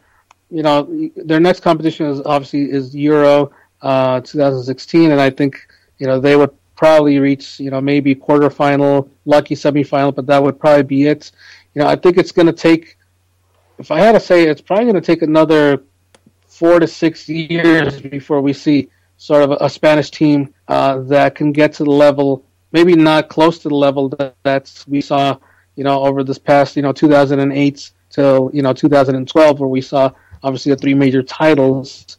But for me, the concern with the national team is more with the forwards. Midfielders, they got them. It's a factory, basically, of midfielders that they can bring in. But, it's always been the forward play. And even in World Cup 2010, it was an issue. I mean, there was a reason why this team did not score many goals in the tournament. They happened, to win it just because of, ball possession, good defensive play. Iker Casillas played obviously well. And you had David Villa there who was able to make the big goals when needed. We saw him kind of barely get by in Euro 2012. That it got him by. Obviously, they won the tournament, but then obviously they fell flat in this recent World Cup. When it comes to forwards now, and Diego Costa, when he's healthy, he fits. Sometimes he fits in. Sometimes it feels like it takes him a lot of work to fit in with the system of Vicente del Bosque. It's something different from him, and with a lot of these forwards, Pedro, for example, of FC Barcelona, he's past his prime. He's not going to be the Pedro of what he was in 2011, and it's a shame because he's only 27, but he's really not. And I don't see him contributing greatly, not only to FC Barcelona, but really to the national team. You Alvaro Morata, former Real Madrid project, now with Juve. He's 21, 22. It's going to take him also a while as well to get up there. You got Gerard Deulofeu of FC Barcelona, but he's along with Sevilla. All these young kids that are coming up, it's going to take time for these Spanish national forwards, to sort of reach their highest peak, their potential as a footballer to contribute greatly to the Spanish national team. I'm not concerned really with the midfielders. Defensively, not at all also as well. I mean, you still have Sergio Ramos being an anchor. Spiricueta plays well. There you got Jordi Alba, still young. The midfield is fine. You got Coque, you have Isco, you still have Busquets, Iniesta, so they're fine. But those forwards, I mean, Jose Callejon, I mean, he's nice, but, he's not Luis Suarez. So it's going to, can he contribute? You got, Nolito. I'm trying to think of all the other people also as well. Esse from Real Madrid, who played very well last year. He still needs to come back from his knee injury. Him and Deulofeu, they might be the future tandem for the Spanish national team, but, it's really going to take 4 years, 6 years until we finally see them, reach their prime and contribute greatly to this national team. And by then, Del Bosque will be gone. It might be a new system. So I think as far as winning a major title, Spain, I wouldn't count on it anytime soon. But, for me, 6 years, we'll see something different. Okay, thank you. Just going back domestically, just one last question before I pass you on to Joe to close out. Obviously, we've seen a lot of, domestically, a lot of good teams going well. Chelsea, Bayern, as we've already mentioned, Barcelona, Real Madrid. If you had to pick a winner of the Champions League at this moment, who would you pick, and why? Well, that is a really good question. part of me wants to say just Bayern, but I wouldn't count out this Chelsea team. You know, I don't know. Just seeing them and seeing just the way they perform, seeing, you know, Fabregas, you know, that might be the key is says Fabregas. Obviously, you know, Diego Costa, he needs to stay healthy. And that's been, you know, tough, not just this season, but even last season with Atletico Madrid. But, you know, with Fabregas, of course, has had a history, well, at least at FC Barcelona. He does well in the first half of the season, and then he fades out. I'm interested in seeing if he's going to fade out at Chelsea. Because if he does, then they'll still win the Premier League, I believe. But as far as winning a Champions League, I don't see it happening if he does fade out. I think, you know, Hazard, he's shown that he's there, he'll be fine. You know, the defense is very good also, as well as we know. They got Courtois, who's one of the best, if not arguably the best in the world. Manuel Neuer probably being, you know, the other argument there. So, you know, Chelsea may not, as far as be Bayern Munich when it comes to the amount of scoring goals, or Real Madrid when it comes to scoring goals. But, you know, you can't count out Mourinho. He's just done it so many times for so many years. And I don't know, part of me just says, you know, Chelsea is at least going to reach that semifinal, and who knows from there. But honestly, it wouldn't surprise me if we see Mo versus Pep again in the final in Berlin. Okay, thank you. That's a good answer. Yeah, in fairness, I think we spoke about that a lot, and I think a lot of us do agree on that, and we're definitely giving Chelsea a chance. Although we had Matt from Houndsports talking about Chelsea earlier, and he's not quite as optimistic about it, and he said that it's nice to hear them in the same vein again being spoke about in that category, and I agree with you 100%. I think those the three players they've brought in has made a massive difference, and to me has filled gaps that have really made them world class, and I definitely think they'll be a force. But I'll hand you over to Joe. He's got one more question, I believe, here before we close. Yeah, one last question before we let you go tonight, and it's going to lead into one of our segments. A few weeks ago, or a couple weeks ago, BeIN Sport had a segment called What If on their Wednesday night Express Extra, where they talked about the possibility of doing an all-star team for each individual league, and then playing a club World Cup where you'd get an all-star team from the Bundesliga, an all-star team from Serie A, so on and so forth. We were able to simulate this, and we actually have the results coming up in the show in a little bit. But something that we're very proud of is we got name dropped. This show got name dropped on BeIN Sport by Jeremy St. Louis last Wednesday because they had the same segment, the What If segment on Wednesday night, and they brought up the idea of cloning a player. So taking Ray Hudson's choice was Zlatan Ibrahimovic, taking 11 Zlatan Ibrahimoviches and playing him in center back and playing him in goal as well as playing him in striker. And Phil Shane had brought up Manuel Neuer, but his choice was Sergio Ramos would be his guy, that he would clone 11 Sergio Ramoses and play kind of a match between the Sergio Ramoses versus the Zlatan Ibrahimoviches. So Jeremy St. Louis then name dropped on BeIN Sport and said that he'd wonder if we'd be up to the task of doing the simulation, which we have now agreed to, and we're going to reveal our 8 players that are going to be part of this tournament. The long way to the short question is, if you had to clone one player to play 11 positions on the pitch, who is the one player you would want to be that guy that you cloned?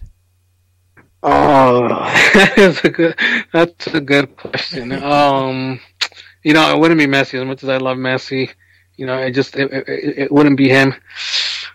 Oh, that is a good question. If you'd like, you know, I'll give you my 5, because I chose 5. I chose 5 names. None of them were Lionel Messi, and none of them were Cristiano Ronaldo. And my co-hosts don't know the 5 names that I chose. And from my 5 and everybody else's 5, we came up with a list of 8 total. But my 5 choices, in no particular order, were Bastian Schweinsteiger, Yaya Toure, Alexander Lacazette, Philipp Lahm, and Toni Kroos. Those were my 5 choices for guys that I would put anywhere on the pitch, and I think they would be successful.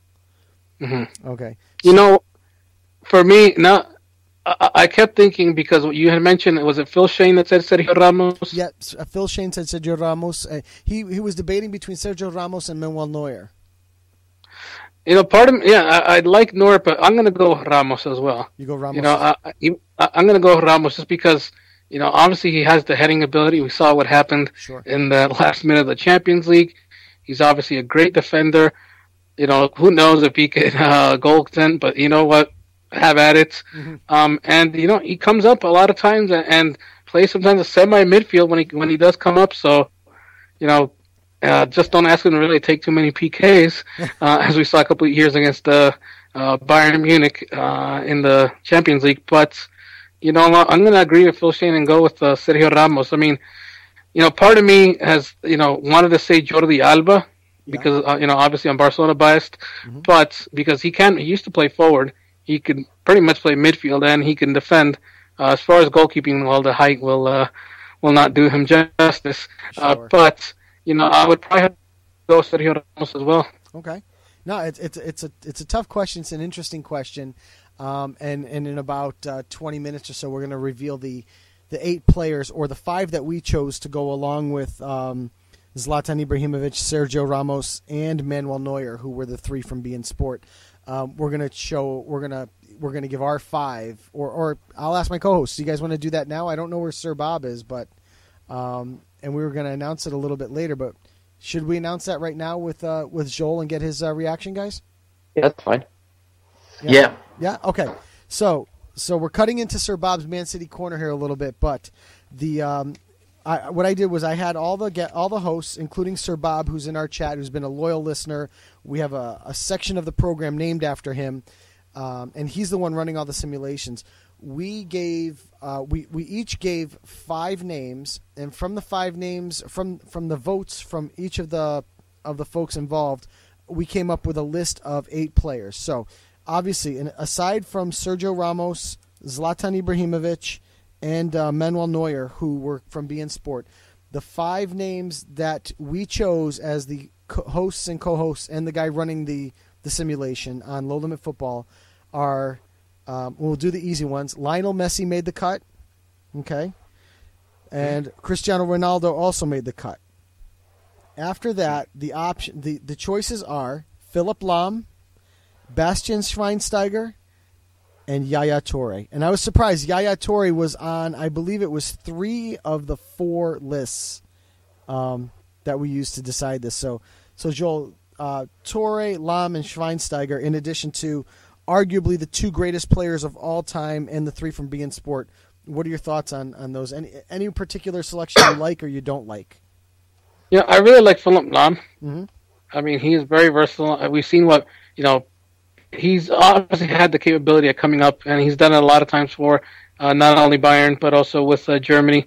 But, how Guardiola has used him in these past couple of seasons as well, bringing him up and essentially making him a midfielder there. So I do like that pick as well. He's very much almost the same. I guess this is not Philipp Lahm is more of a Jordi Alba-esque. Jordi Alba is a Philipp Lahm-esque if we're going to, pay respects to our elders. So I think that's a good one. Okay.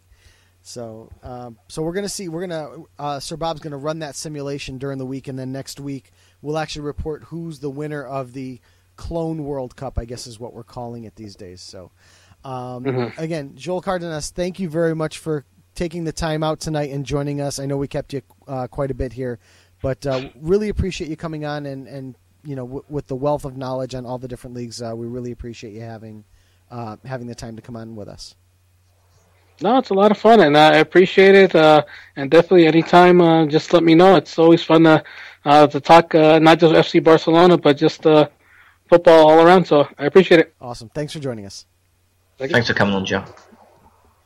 So that was Xoel Cardenas from SB Nation, guys. Fantastic. One of the things I tried to do a little homework on him, and everything pointed to Bleacher Report when I did my homework. So I'm glad he corrected me with the SB Nation part of it. But the guy covers everything, and that's why I felt great, approaching him with all those different questions and really getting his, picking his brain on that stuff. So what did you guys think? Rob, I'll go to you first. Yeah, I thought he was great. He was really knowledgeable in terms of talking about all the basic leagues, all the big leagues in the in Europe, especially for Barcelona as well. Yep. Ben, how about you? Yeah, I think he does what good pundits do. I guess he took the fact that he's a Barcelona fan, out of the equation and made a knowledgeable opinion. And I think he proved that he is exactly that. He's very knowledgeable on all football from all areas, and that it's another great guest to have on the show, and it's another guest that we'll welcome back, and I'm sure anyone listening would welcome back to listen to. No doubt. We've really been fortunate, guys. For the past 3 months, we have really been getting some great guests, and they've all seemed to have enjoyed coming on. So I can't thank all the guests that we've had in the past. I can't thank them enough. That they've done so much. They've done wonders for us, and I've really had a great time interviewing every single one of them. So. Let's continue on with our show before we get a little too sidetracked. I'm going to head us over to MLS real quick. As you guys know, we are in the semifinals of the MLS Playoffs. We had 2 matches this weekend. The first match that I want to talk about, Rob, I know you and I watched it. Ben, I don't know if you got a chance to see this one. The New York Red Bull at home taking a defeat 2-1 to the New England Revolution. Goals in this one, and I'm just I'm calling up my match stats here quickly. Goals in this one were Burnbury in the 17th minute, followed by Bradley Wright Phillips on a rebound off the crossbar from Peggy Leandula, who I thought had a fantastic game in this one, guys. To tie it up at 1-1 in the 27th minute, and then Jermaine Jones with a late goal that was arguably offsides, and I feel like I'm becoming more of a New York homer, but. I agree. It looked to me like he was offsides in this one, but referee didn't see it that way. Scored the game almost at the death there to take a 2-1 advantage to New England this weekend for the second leg, and also 2 away goals. This is a massive result for the New England Revolution, and the Red Bull is certainly in a lot of trouble here going up to New England. Talk is now that Thierry Henry is going to play in this match on Sunday. Bradley Wright Phillips, with a yellow card on his stupid mental decision to front the goaltender, is going to be suspended for the next game. Is going to really cost the team that way. Henry, in his MLS career, has not played on AstroTurf. This will be the first time he ever plays on AstroTurf, moving up to New England and playing at Gillette Stadium. And what I think it was on Beyond the Pitch or today, I'm sorry, it was actually on Beyond the Pitch today.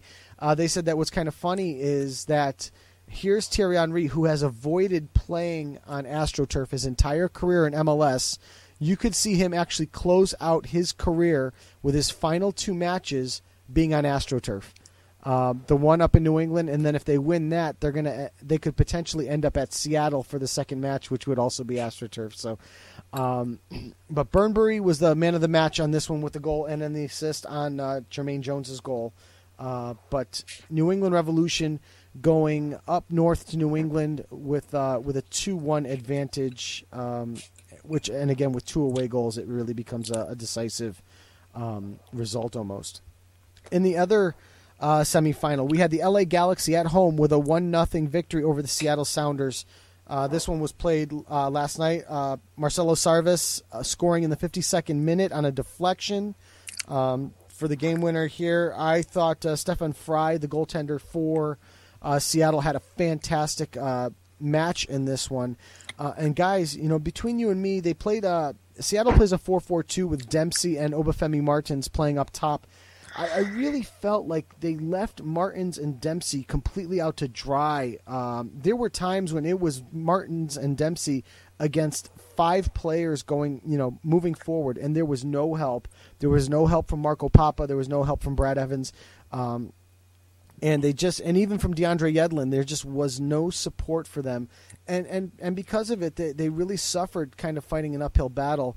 Then the Galaxy nailed that goal in the 52nd minute, and the rest is history. So moving up to Seattle, I think the Seattle situation is a little bit more attainable, where they can get in front of the 50,000 fans at CenturyLink Field there in Seattle with the huge home support and pull out a result against the Galaxy, who are playing very well at the moment. Some statistics in this match: shots were 20-10 in favor of the LA Galaxy, and LA Galaxy held 61% of the possession. Really, it was, for the most part, one-way traffic in this one, and it was, in my opinion, because there was no support for Dempsey and Martins up top. So, Ben, I'm just going to ask, did you get a chance to watch either of these two games or see any highlights from the two matches? I didn't, unfortunately. Okay. I was working on Sunday. I'm not going to grill you on it then. I was going to... Yeah, no, I mean, unfortunately for the Red Bulls, that they lost the game, but I did do a little bit of a read-up, and I did actually after the game just to see how they did, and I believe they missed a few chances as well, and it's gonna be tough for them, and like you said, no Bradley Wright-Phillips. So, but I mean, it's a one-off game, and like you said, it's on AstroTurf, and I think they've got some quality players in the Red Bull teams, and Omri's got masses and masses of experience, and that may come in handy, but it's going to be uphill for them. But hopefully they can do it because we're all Red Bull supporters on the show. Yeah, Rob, your thoughts? I know you saw the Red Bull match. I did. I don't know if you saw the other one. No, I did not. I didn't see the LA Seattle match. Okay, so what were your thoughts on the Red Bull match? Well, to start, I actually do agree on that. When you brought up the Jermaine Jones goal, that I do believe he was offside the ball. He was completely past the last defender. Mm-hmm. I don't remember who it was, but I saw it was completely past. So, this is a really tough situation that New York is in, having to go all the way to New England at Gillette Stadium in AstroTurf, which, come on, it's not really that easy to play it, depending on what type of team you are. But the fact is that you're going to have a 37-year-old Thierry Henry on that, playing what might be his last match of his career, let alone his New York Red Bull career, let alone his entire career in itself. So, it would be a miracle for Red Bulls to win 2-0 over there in Foxborough, but we'll see how that goes. In terms of the LA Galaxy against Seattle, obviously they got the 1-0 win in LA. To be fair, I don't think it was enough yet. I thought it would have been at least 2-0 or 3-0. That would have been quite the that would have gave the Galaxy the advantage. So playing all the way going to the match against Seattle in Seattle, that match also could be the last match of a very important player, obviously the best American player in history, with Landon Donovan. Mm-hmm. So we'll see if this does end up to be Landon Donovan's last match and having to hang up his boots forever, or that they somewhat get some result over there and they advance to the final, where, if I'm not mistaken, if they do advance to the final, they LA hosts the final? Being that the Western Conference has won the Community Shield? That's correct. The Western Conference team will host the final match. I believe also because the Western Conference team had a better point total overall than the Eastern Conference team. So I can try to research that really quick, but I believe that's the case. Okay, no, I was just saying, if they do get some result over there in Seattle and ending up qualifying for the final, it would be really something such for Landon to play his last official match as a player in the MLS Cup final at home before, and having the opportunity of win one more trophy and just hanging up his boots forever after that. Right. Would be something special. Oh, it certainly would, yeah. And just to answer, I believe it's the case. Seattle Sounders finished with 64 points in the Supporter Shield. LA Galaxy finished with 61 points in second place in the Western Conference.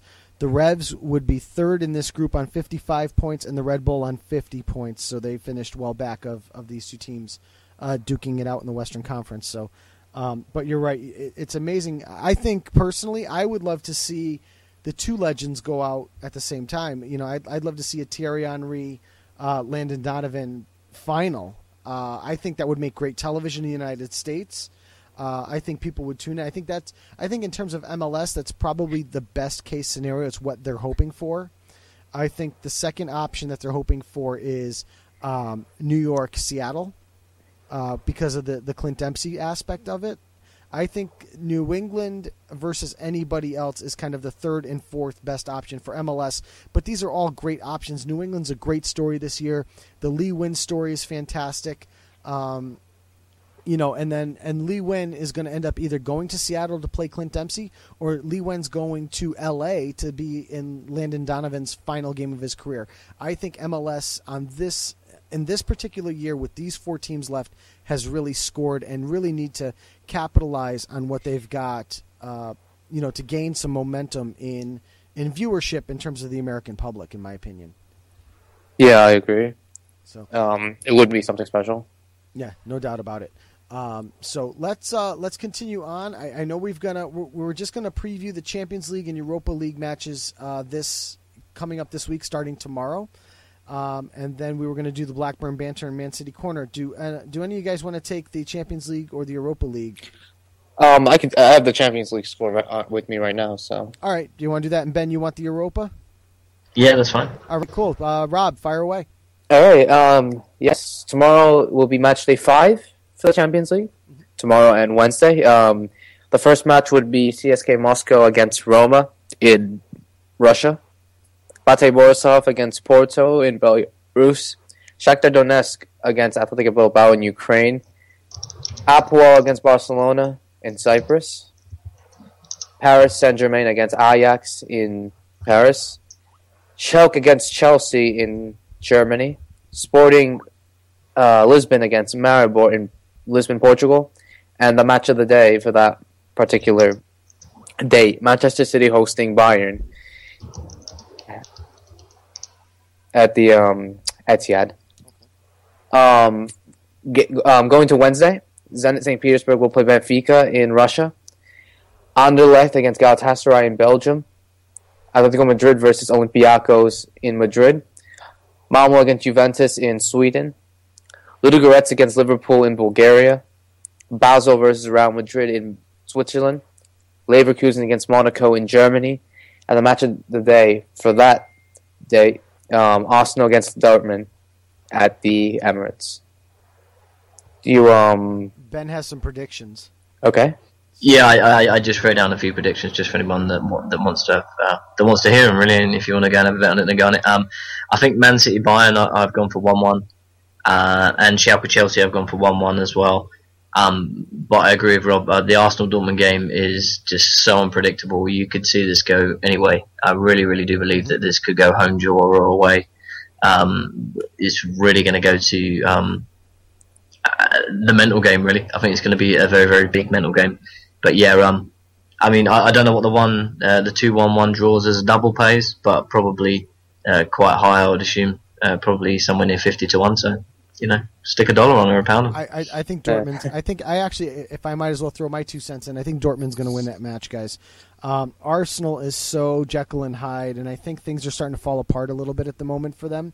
So I really think Dortmund is primed, and Dortmund, for all the failings that they've had in the Bundesliga so far this year, have been virtually unstoppable in the Champions League. So I really think that you're going to see a Dortmund victory. I'll put a 2-1 number on it. How's that, guys? So I might as well just get That's fine. I'll get my own prediction in there. Sir Bob wants to know a little bit more about the Man City Bayern Munich match, or what we think of it. I'm going to put my 2 cents in on that match to say that Man City's in trouble. Man City has to have points from this match. They cannot afford to drop points in this match. If they drop points in this match, they are done, because you can expect Roma to probably beat up a lesser Moscow side, and a Moscow side that, as far as I know, is still playing under restrictions with their fan base. So, I really think that Roma is probably going to pull some points out tomorrow afternoon.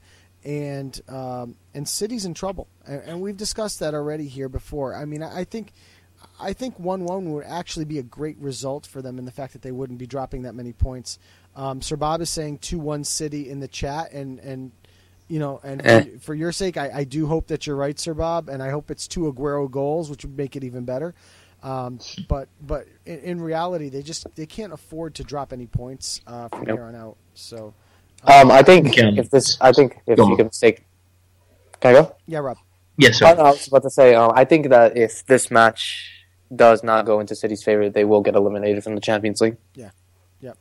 And depending on what happens and how they drop this match, and what happens in that CSKA Roma match, you could possibly see them not even make Europa out of the group because they're currently sitting on 2 points, where Moscow and Roma are sitting on 4 points each, and Munich has obviously already locked this thing up at 12 points.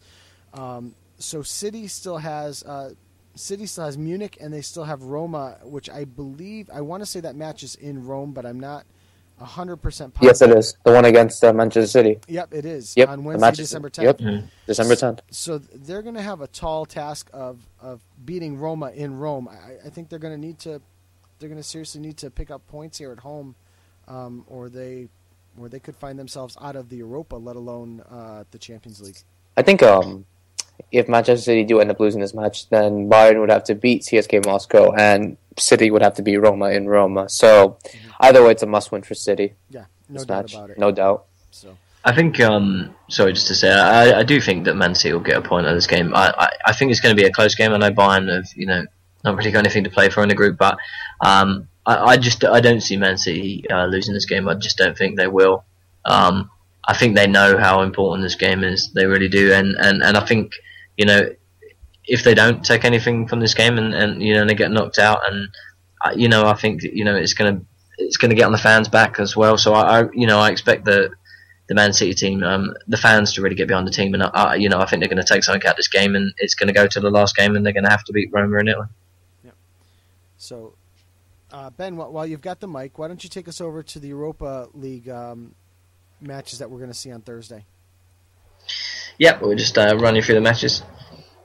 We have Dynamo Moscow versus Panathinaikos, FC Krasnodar versus Lille, Wolfsburg versus Everton, Slovan Bratislava versus Young Boys, Sparta Prague versus Napoli, AAB versus Steaua Bucharest, Dynamo Kiev versus Rio Ave, Dynamo Minsk versus PAOK Thessaloniki FC, Guingamp versus Fiorentina, Trabzonspor versus Mentalist Kharkiv, Lokeren versus Legia Warsaw, Rijeka versus Standard Liège, Feyenoord versus Sevilla, Inter Milan versus Dynapro, Saint Etienne versus FK Karabakh, Villarreal versus Borussia Mönchengladbach, SC Zurich versus Apollon Limassol, Torino versus Club Brugge, HJK versus FC Copenhagen, Tottenham versus Partizan Belgrade, Asteras Tripolosis versus Besiktas, Celtic versus Salzburg, and Astra Gugu versus Dynamo Zagreb. And the last game is Estoril versus PSV. I did just pick one game and just whack a score on it, just because it feels like there's always a lot of games in the Europa League, and I feel like I'm just saying words for about 5 minutes. I picked the Wolfsburg-Everton game. For me, it's the standout game, and this is the one that I'm sure would put neutrals on the edge of the seats, if you want to say that. Wolfsburg have actually won 5 of the last 6 games as well, and I think this Everton team's come back into form. It's going to be a big game, good game. I think, I don't want to say 3-1-1s, but I just think Everton are going to get something, and I just think both teams are going to score, so I'm going to have to say 1-1 again. I think this match is being played. It's being played in Germany, so it is, yeah. That would be an excellent result for Everton to pull points away there. Napoli can almost seal their fate with a victory at home on the road to Sparta Prague. They're both tied on 9 points at the top of their table. The other match that I saw here that I thought was somewhat interesting, and I'm just missing it now. Obviously the Lille Krasnodar one is interesting because that goes with the Everton group. If Krasnodar can pull any points away from Lille will probably be eliminated from this one. Guingamp Fiorentina is also an interesting one for me, and as well as the Inter Dnipro match. The Inter Dnipro, that's the top 2 teams in what is that, Group F, I think. Yep, Inter and Dnipro are both tops in Group F. If Inter wins that one, that'll put them on 11 points, and best anybody else will have is 7. So Inter would seal their path through, and that's also involving a Saint Etienne side who has played to 4 draws so far in 4 matches. So Inter can walk away with Group F in the competition as well. So it'll be interesting to see that one moving forward. So. Ben, take us through. I think all we've got left is the Blackburn banter and the Man City Corner, which we're going to talk about something that we just kind of talked about a little bit. So go ahead and what's going on in Blackburn? Yeah, it was Blackburn Leeds at the weekend. Blackburn winning 2-1 at home, and going down to 10 men with 10 minutes to go. Leeds went ahead against a run of play in the first half and went in 1-0 at half time, and then Rhodes capitalised on a really bad defensive mistake where the keeper and the defender kind of ran into each other, and Rhodes just kept pressing, and just the ball came through to him and he just rolled it into an empty net. And then he scored a penalty, like I said, whilst we had 10 men, where Luke Varney was taken down in the box, and he put the penalty away after missing the last one, but he wasn't going to give the ball to anyone. In fairness, it was a really close contest. I think Blackburn did slightly shade it. I don't think that they were miles and miles ahead, but I do think they were the better team. But I was kind of impressed to see a 10-man team still make a push to try and win a game. I know you're at home, but it just seems like, as a Blackburn fan, we haven't seen that in the last 3 or 4 years, so this is definitely something different. It seems that mentally they're a bit more there than they have been. And, they're pushing forward, and by hook and by crook, that they're getting results now, picking up points away from home and winning at home. That's 3 wins on the bounce and unbeaten in 8. Sign of improving team, and as it stands, Blackburn in 6th in the final playoff spot, and they're 2 points adrift of second and the automatic promotion. All right, thank you for the update. Let's. I'm sorry, Rob. Go ahead. Yeah, I was just about to say, I think that match is going to be broadcast in the United States for us on Saturday. Oh, really? Yeah, on BeIN. Oh, awesome! So we'll get to actually watch that, and then maybe we'll get to do we'll get to do the Blackburn banter next week. We'll give Ben the week off. You want that, Ben? Is the Middlesbrough Blackburn game actually on TV then? Not sure about TV, but there's definitely going to be a stream for from you BeIN can Sports connect to BeIN Sports Connect, the website. It will be a decent game, I think. I don't think you'll see loads of goals, but it'll be a decent game. This Middlesbrough team, they do look decent. I think he'll probably set up quite defensive though against Middlesbrough, but I think it'll be one goal either way, and I'd snap your hand off for a draw at the moment. But realistically, they'll probably beat us. But we've been playing quite well and defending quite well, so I'll take a draw. I just want to say, Ben, do you have that website? Do you know about that website? Not Ben, sorry, not Ben. Joe. Which website? The BeIN Sport one? Yeah, there's a BeIN Sport Connect. Yeah, to stream. Oh yeah. I have DirecTV, so I have access to it, so I can. Okay, yeah. So at 10 a.m. they'll be showing the match. Oh, cool. Okay, so I'll have to see if I can and grab that one, especially with the holiday weekend here. So that'll exactly. I plan to have on plenty of time to watch plenty of different matches. So, gentlemen. Yeah, I just put the link in the chat. Oh, cool. All right. Oh, yeah, I see it there. Yep. So the Middlesbrough Blackburn. Yep. Okay, cool. I see that.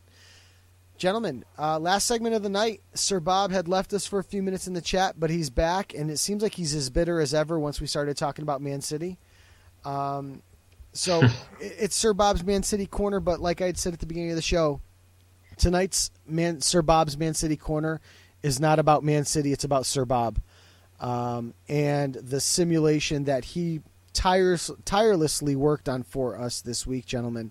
As we mentioned before, Sir Bob ran our Club All-Star World Cup, which we picked teams for 8 different leagues. The leagues were the Argentina Primera Division, Liga MX in Mexico, MLS. We had the German Bundesliga, Ligue 1, the EPL, Serie A, and La Liga. We had those 8 sides. We had picked all-star teams, and one of the provisions of picking those teams was the fact that you could not put more than 4 players from one team into the starting lineup, basically preventing Ben from creating the Bayern Munich side. But we gave Sir Bob our sides and our formations of what we chose, and Sir Bob diligently played every match. He tweeted every match. I tried to retweet the results of every single one. In the semifinals, guys, and I don't know how surprising this was. In the semifinals, I believe, and I'll have Sir Bob correct me if I'm wrong in the chat box there.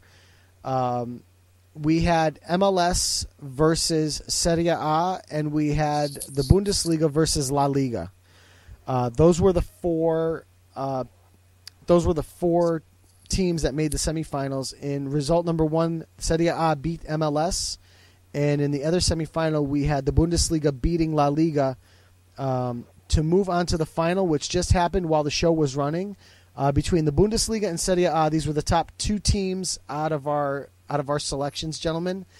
And as an Italian, as a Serie A fan, as a Juventino, I'm sad to report that the Bundesliga did win the match this evening, or Sir Bob would refer to them the Squarehead Liga. Beat Serie A in extra time 4-1. I'm going to scroll back up on the chat here because he had put in Golden Boot winners and all that stuff. The Golden Boot winner for the tournament was Marco Reus, and the man of the tournament was Bastian Schweinsteiger, both for the Bundesliga side. I do have the all-world FIFA 15 Ultimate Football team from this particular tournament, and I'll read it out loud to you guys. In goal, the top goaltender was Manuel Neuer. The top four in the back line were Piszczek from Borussia Dortmund, Hummels from Borussia Dortmund, Omar Gonzalez from the LA Galaxy, and Torresidis from Roma. In the midfield, the top midfielders for the tournament, Marco Reus from Borussia Dortmund, Bastian Schweinsteiger from Bayern Munich, Luka Modric from Real Madrid, and Callejon from Napoli. And the top two strikers in the All-World Club Football Championship tournament were Klaus Hunterlauer from Schalke and Lionel Messi from Barcelona. So that was your tournament top 11. Gentlemen, your thoughts on the tournament, the way it ran.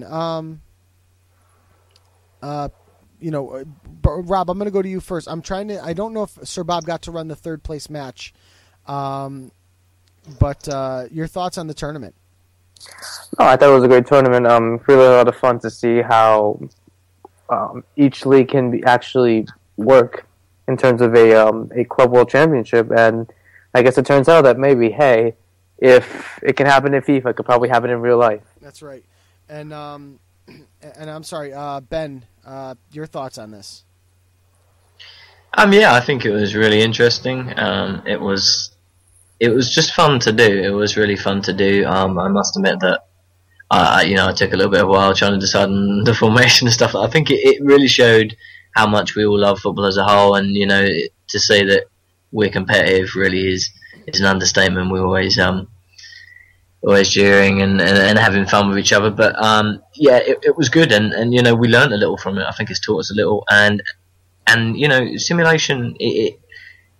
Maybe not FIFA, but if there was something kind of higher level that someone could make, I don't want to use the word geek, but if computer programmers and on this kind of level, they can maybe answer questions about football that we've wondered, that we speculate on, but we can't actually answer. Maybe like older players versus new players, like the Messi versus Maradona thing that we spoke about earlier. I mean, if there was some way to actually see that, that would be awesome. And and like I said, these simulations, they're fun, and they're cool to do. And if there's opportunities, I know we're doing the one-man team thing as well. That will be coming about, and they're great to do. I'd like to thank Bob for doing it, because without Bob doing it, we wouldn't have been able to do this. This is something that he did on his own whilst we prep for the show. So this is all Bob doing this. So thank you for doing that, Bob. And we'll try and do more in future, and we'll keep the show as fun as we can and as informative as we can. Agreed. So moving forward, if I hadn't mentioned yet, our name got dropped on BeIN Sports Express Extra. As you guys can tell, I'm like really, really proud of that fact, because you got to remember, we're just three guys that just like talking about soccer. I mean, seriously, when we really break it down to the bare minimum, that's all we are. We're just three guys that like to watch it, we like to read about it, and we love talking about it. And I'm amazed that people will listen to us. People will go to our archives and download the show and listen to it. People will follow us, and people enjoy talking to us. But in the end, we're just three guys that love talking about it. And the fact that three guys that with a cheap soundboard and a couple of laptop computers and a passion can get mentioned on what is basically an international television station and a show that's probably watched by millions around the world at one point or another, because it's one of the premier spots to get your football information, especially in the United States. So, and again, with Jeremy St. Louis, like I said, I've called him a friend of the show. I don't even know if he's a friend of the show or if he's more like a brother to the show. And while I'm mentioning that, and I would be remiss not to mention it, we had Megiddo Xavier on last week, Lensois in the USA, as he goes by on Twitter. He listens to us every week as well. He's been tweeting about our guests. He's been tweeting about the show all night. And again, talk about a fantastic follower. That guy is amazing. I'm so glad we had him on last week, and I'm sure he must be listening. He knows he's welcome to come on here any day, anytime, any place, and we're happy to have him. Thirdly, I want to mention, I guess this is a good time to mention all this stuff because it's Thanksgiving week, but I am certainly thankful for Sir Bob. One, for being loyal to the show, guys. I believe Sir Bob, this is episode 52, and I'm almost certain he's listened to at least one piece of every single show. He took it upon himself to do this for us when he was the one that saw Jeremy mentioned the What If segment 2 weeks ago on BeIN Sports. He reached out to me and said he wanted to do this. So, Sir Bob, I know from the three of us, I can't thank you enough for doing it. And I guess that's why we have a segment of the show named after you here every week. So, having said that, Sir Bob has taken on the task of putting together this tournament again, and doing the Clone World Cup, as was mentioned at BeIN Sport earlier in the week. So, I do want to reveal the results of the votes as to what players were chosen for each list, guys, because you guys don't know. You guys don't know who chose who. So I'm going to reveal that now to you guys. My list of my top five in no particular order was Toni Kroos, Philipp Lahm, Alexander Lacazette, Yaya Toure, and Bastian Schweinsteiger, who we talked about earlier, and I had mentioned that when Joel was on the show. Rob's list was Cristiano Ronaldo, Arturo Vidal, Lionel Messi, Gareth Bale, and Yaya Toure. Ben's list was Cristiano Ronaldo, Zlatan Ibrahimovic, who then he substituted for Luis Suarez, Arjen Robben, Yaya Toure, and Diego Costa. And Sir Bob was Messi, Ronaldo, Philipp Lahm, Luis Suarez, and Bastian Schweinsteiger. So those were the the four lists. And from that, like I had said, the three that we that were already locked in were Sergio Ramos, Zlatan Ibrahimovic, and Manuel Neuer from the TV show that night. But the others that made the list from our quote-unquote deliberations were Yaya Toure, Cristiano Ronaldo, Philipp Lahm, Bastian Schweinsteiger, and Lionel Messi. So Sir Bob has already started the process of cloning the players for each team, because it's actually a process. It does take him some time. He's going to run it as two groups of four. I forget the four groups. I think we said Toure, Ramos, Lahm, and Neuer were in one group, and then Ronaldo, Zlatan, Schweinsteiger, and Messi were in the other one. I think that those were the four groups. And they're going to run it. He's going to run it World Cup style, so everyone's going to play once instead of doing a home-on-home. And then he's going to take the top four. We're going to have a semifinal. We're going to have a final. And we will have the best cloned player in the world announced on next week's show as part of Sir Bob's ManCity Corner. So, Rob, I'm going to go to you first. Any thoughts on the 8? Do you think that there was really somebody on your list that should have made this list but didn't get on? No, not that. Out of all the players that all four of us has mentioned, I don't think I could recognize a single player that we can identify. Mm-hmm. Ben, how about you? No, I think it's a tough thing to think about because you've got to weigh a lot of things in.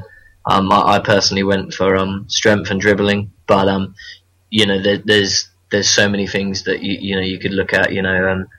I just figured that you'd be doing a lot of dribbling and you'd need a lot of strength if you was playing in every position. But I mean, once again, it's another thing that shows how we can work together and shows how Bob's helping the show. So Bob's actually posting the groups. As we said, Group A is Ronaldo, Zlatan Ibrahimovic, Messi and Torre, and I'm sure he's going to update Group B in a second.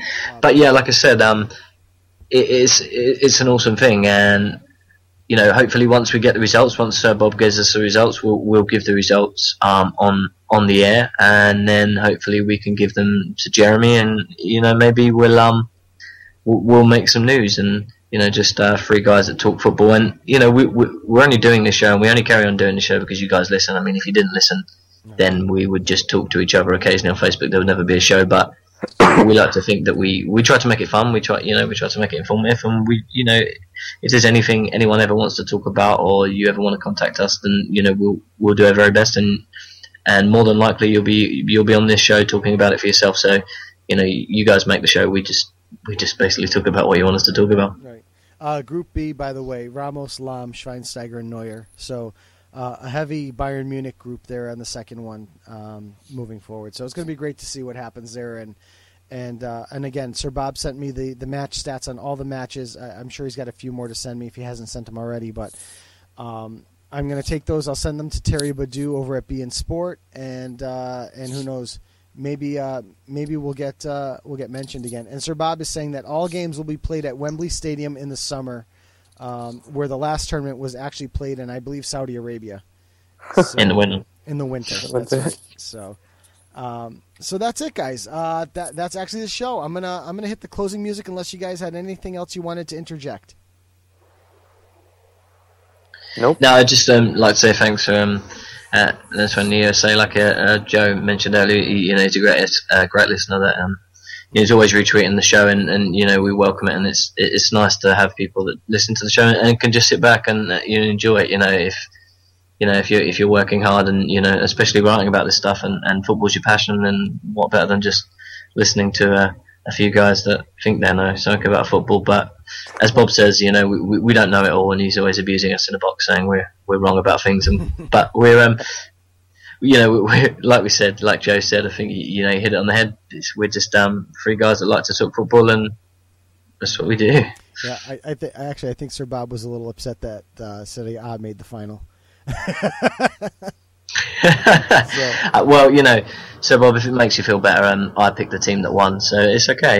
There you go. It's okay. I must admit, we did have to do predictions at the beginning, and I don't know what you guys predicted, but I think I said La Liga or EPL and Bundesliga in the final, and it came out like that, and I think it was done well with the 4 players from each team, and that was I think it made it as close as it could be.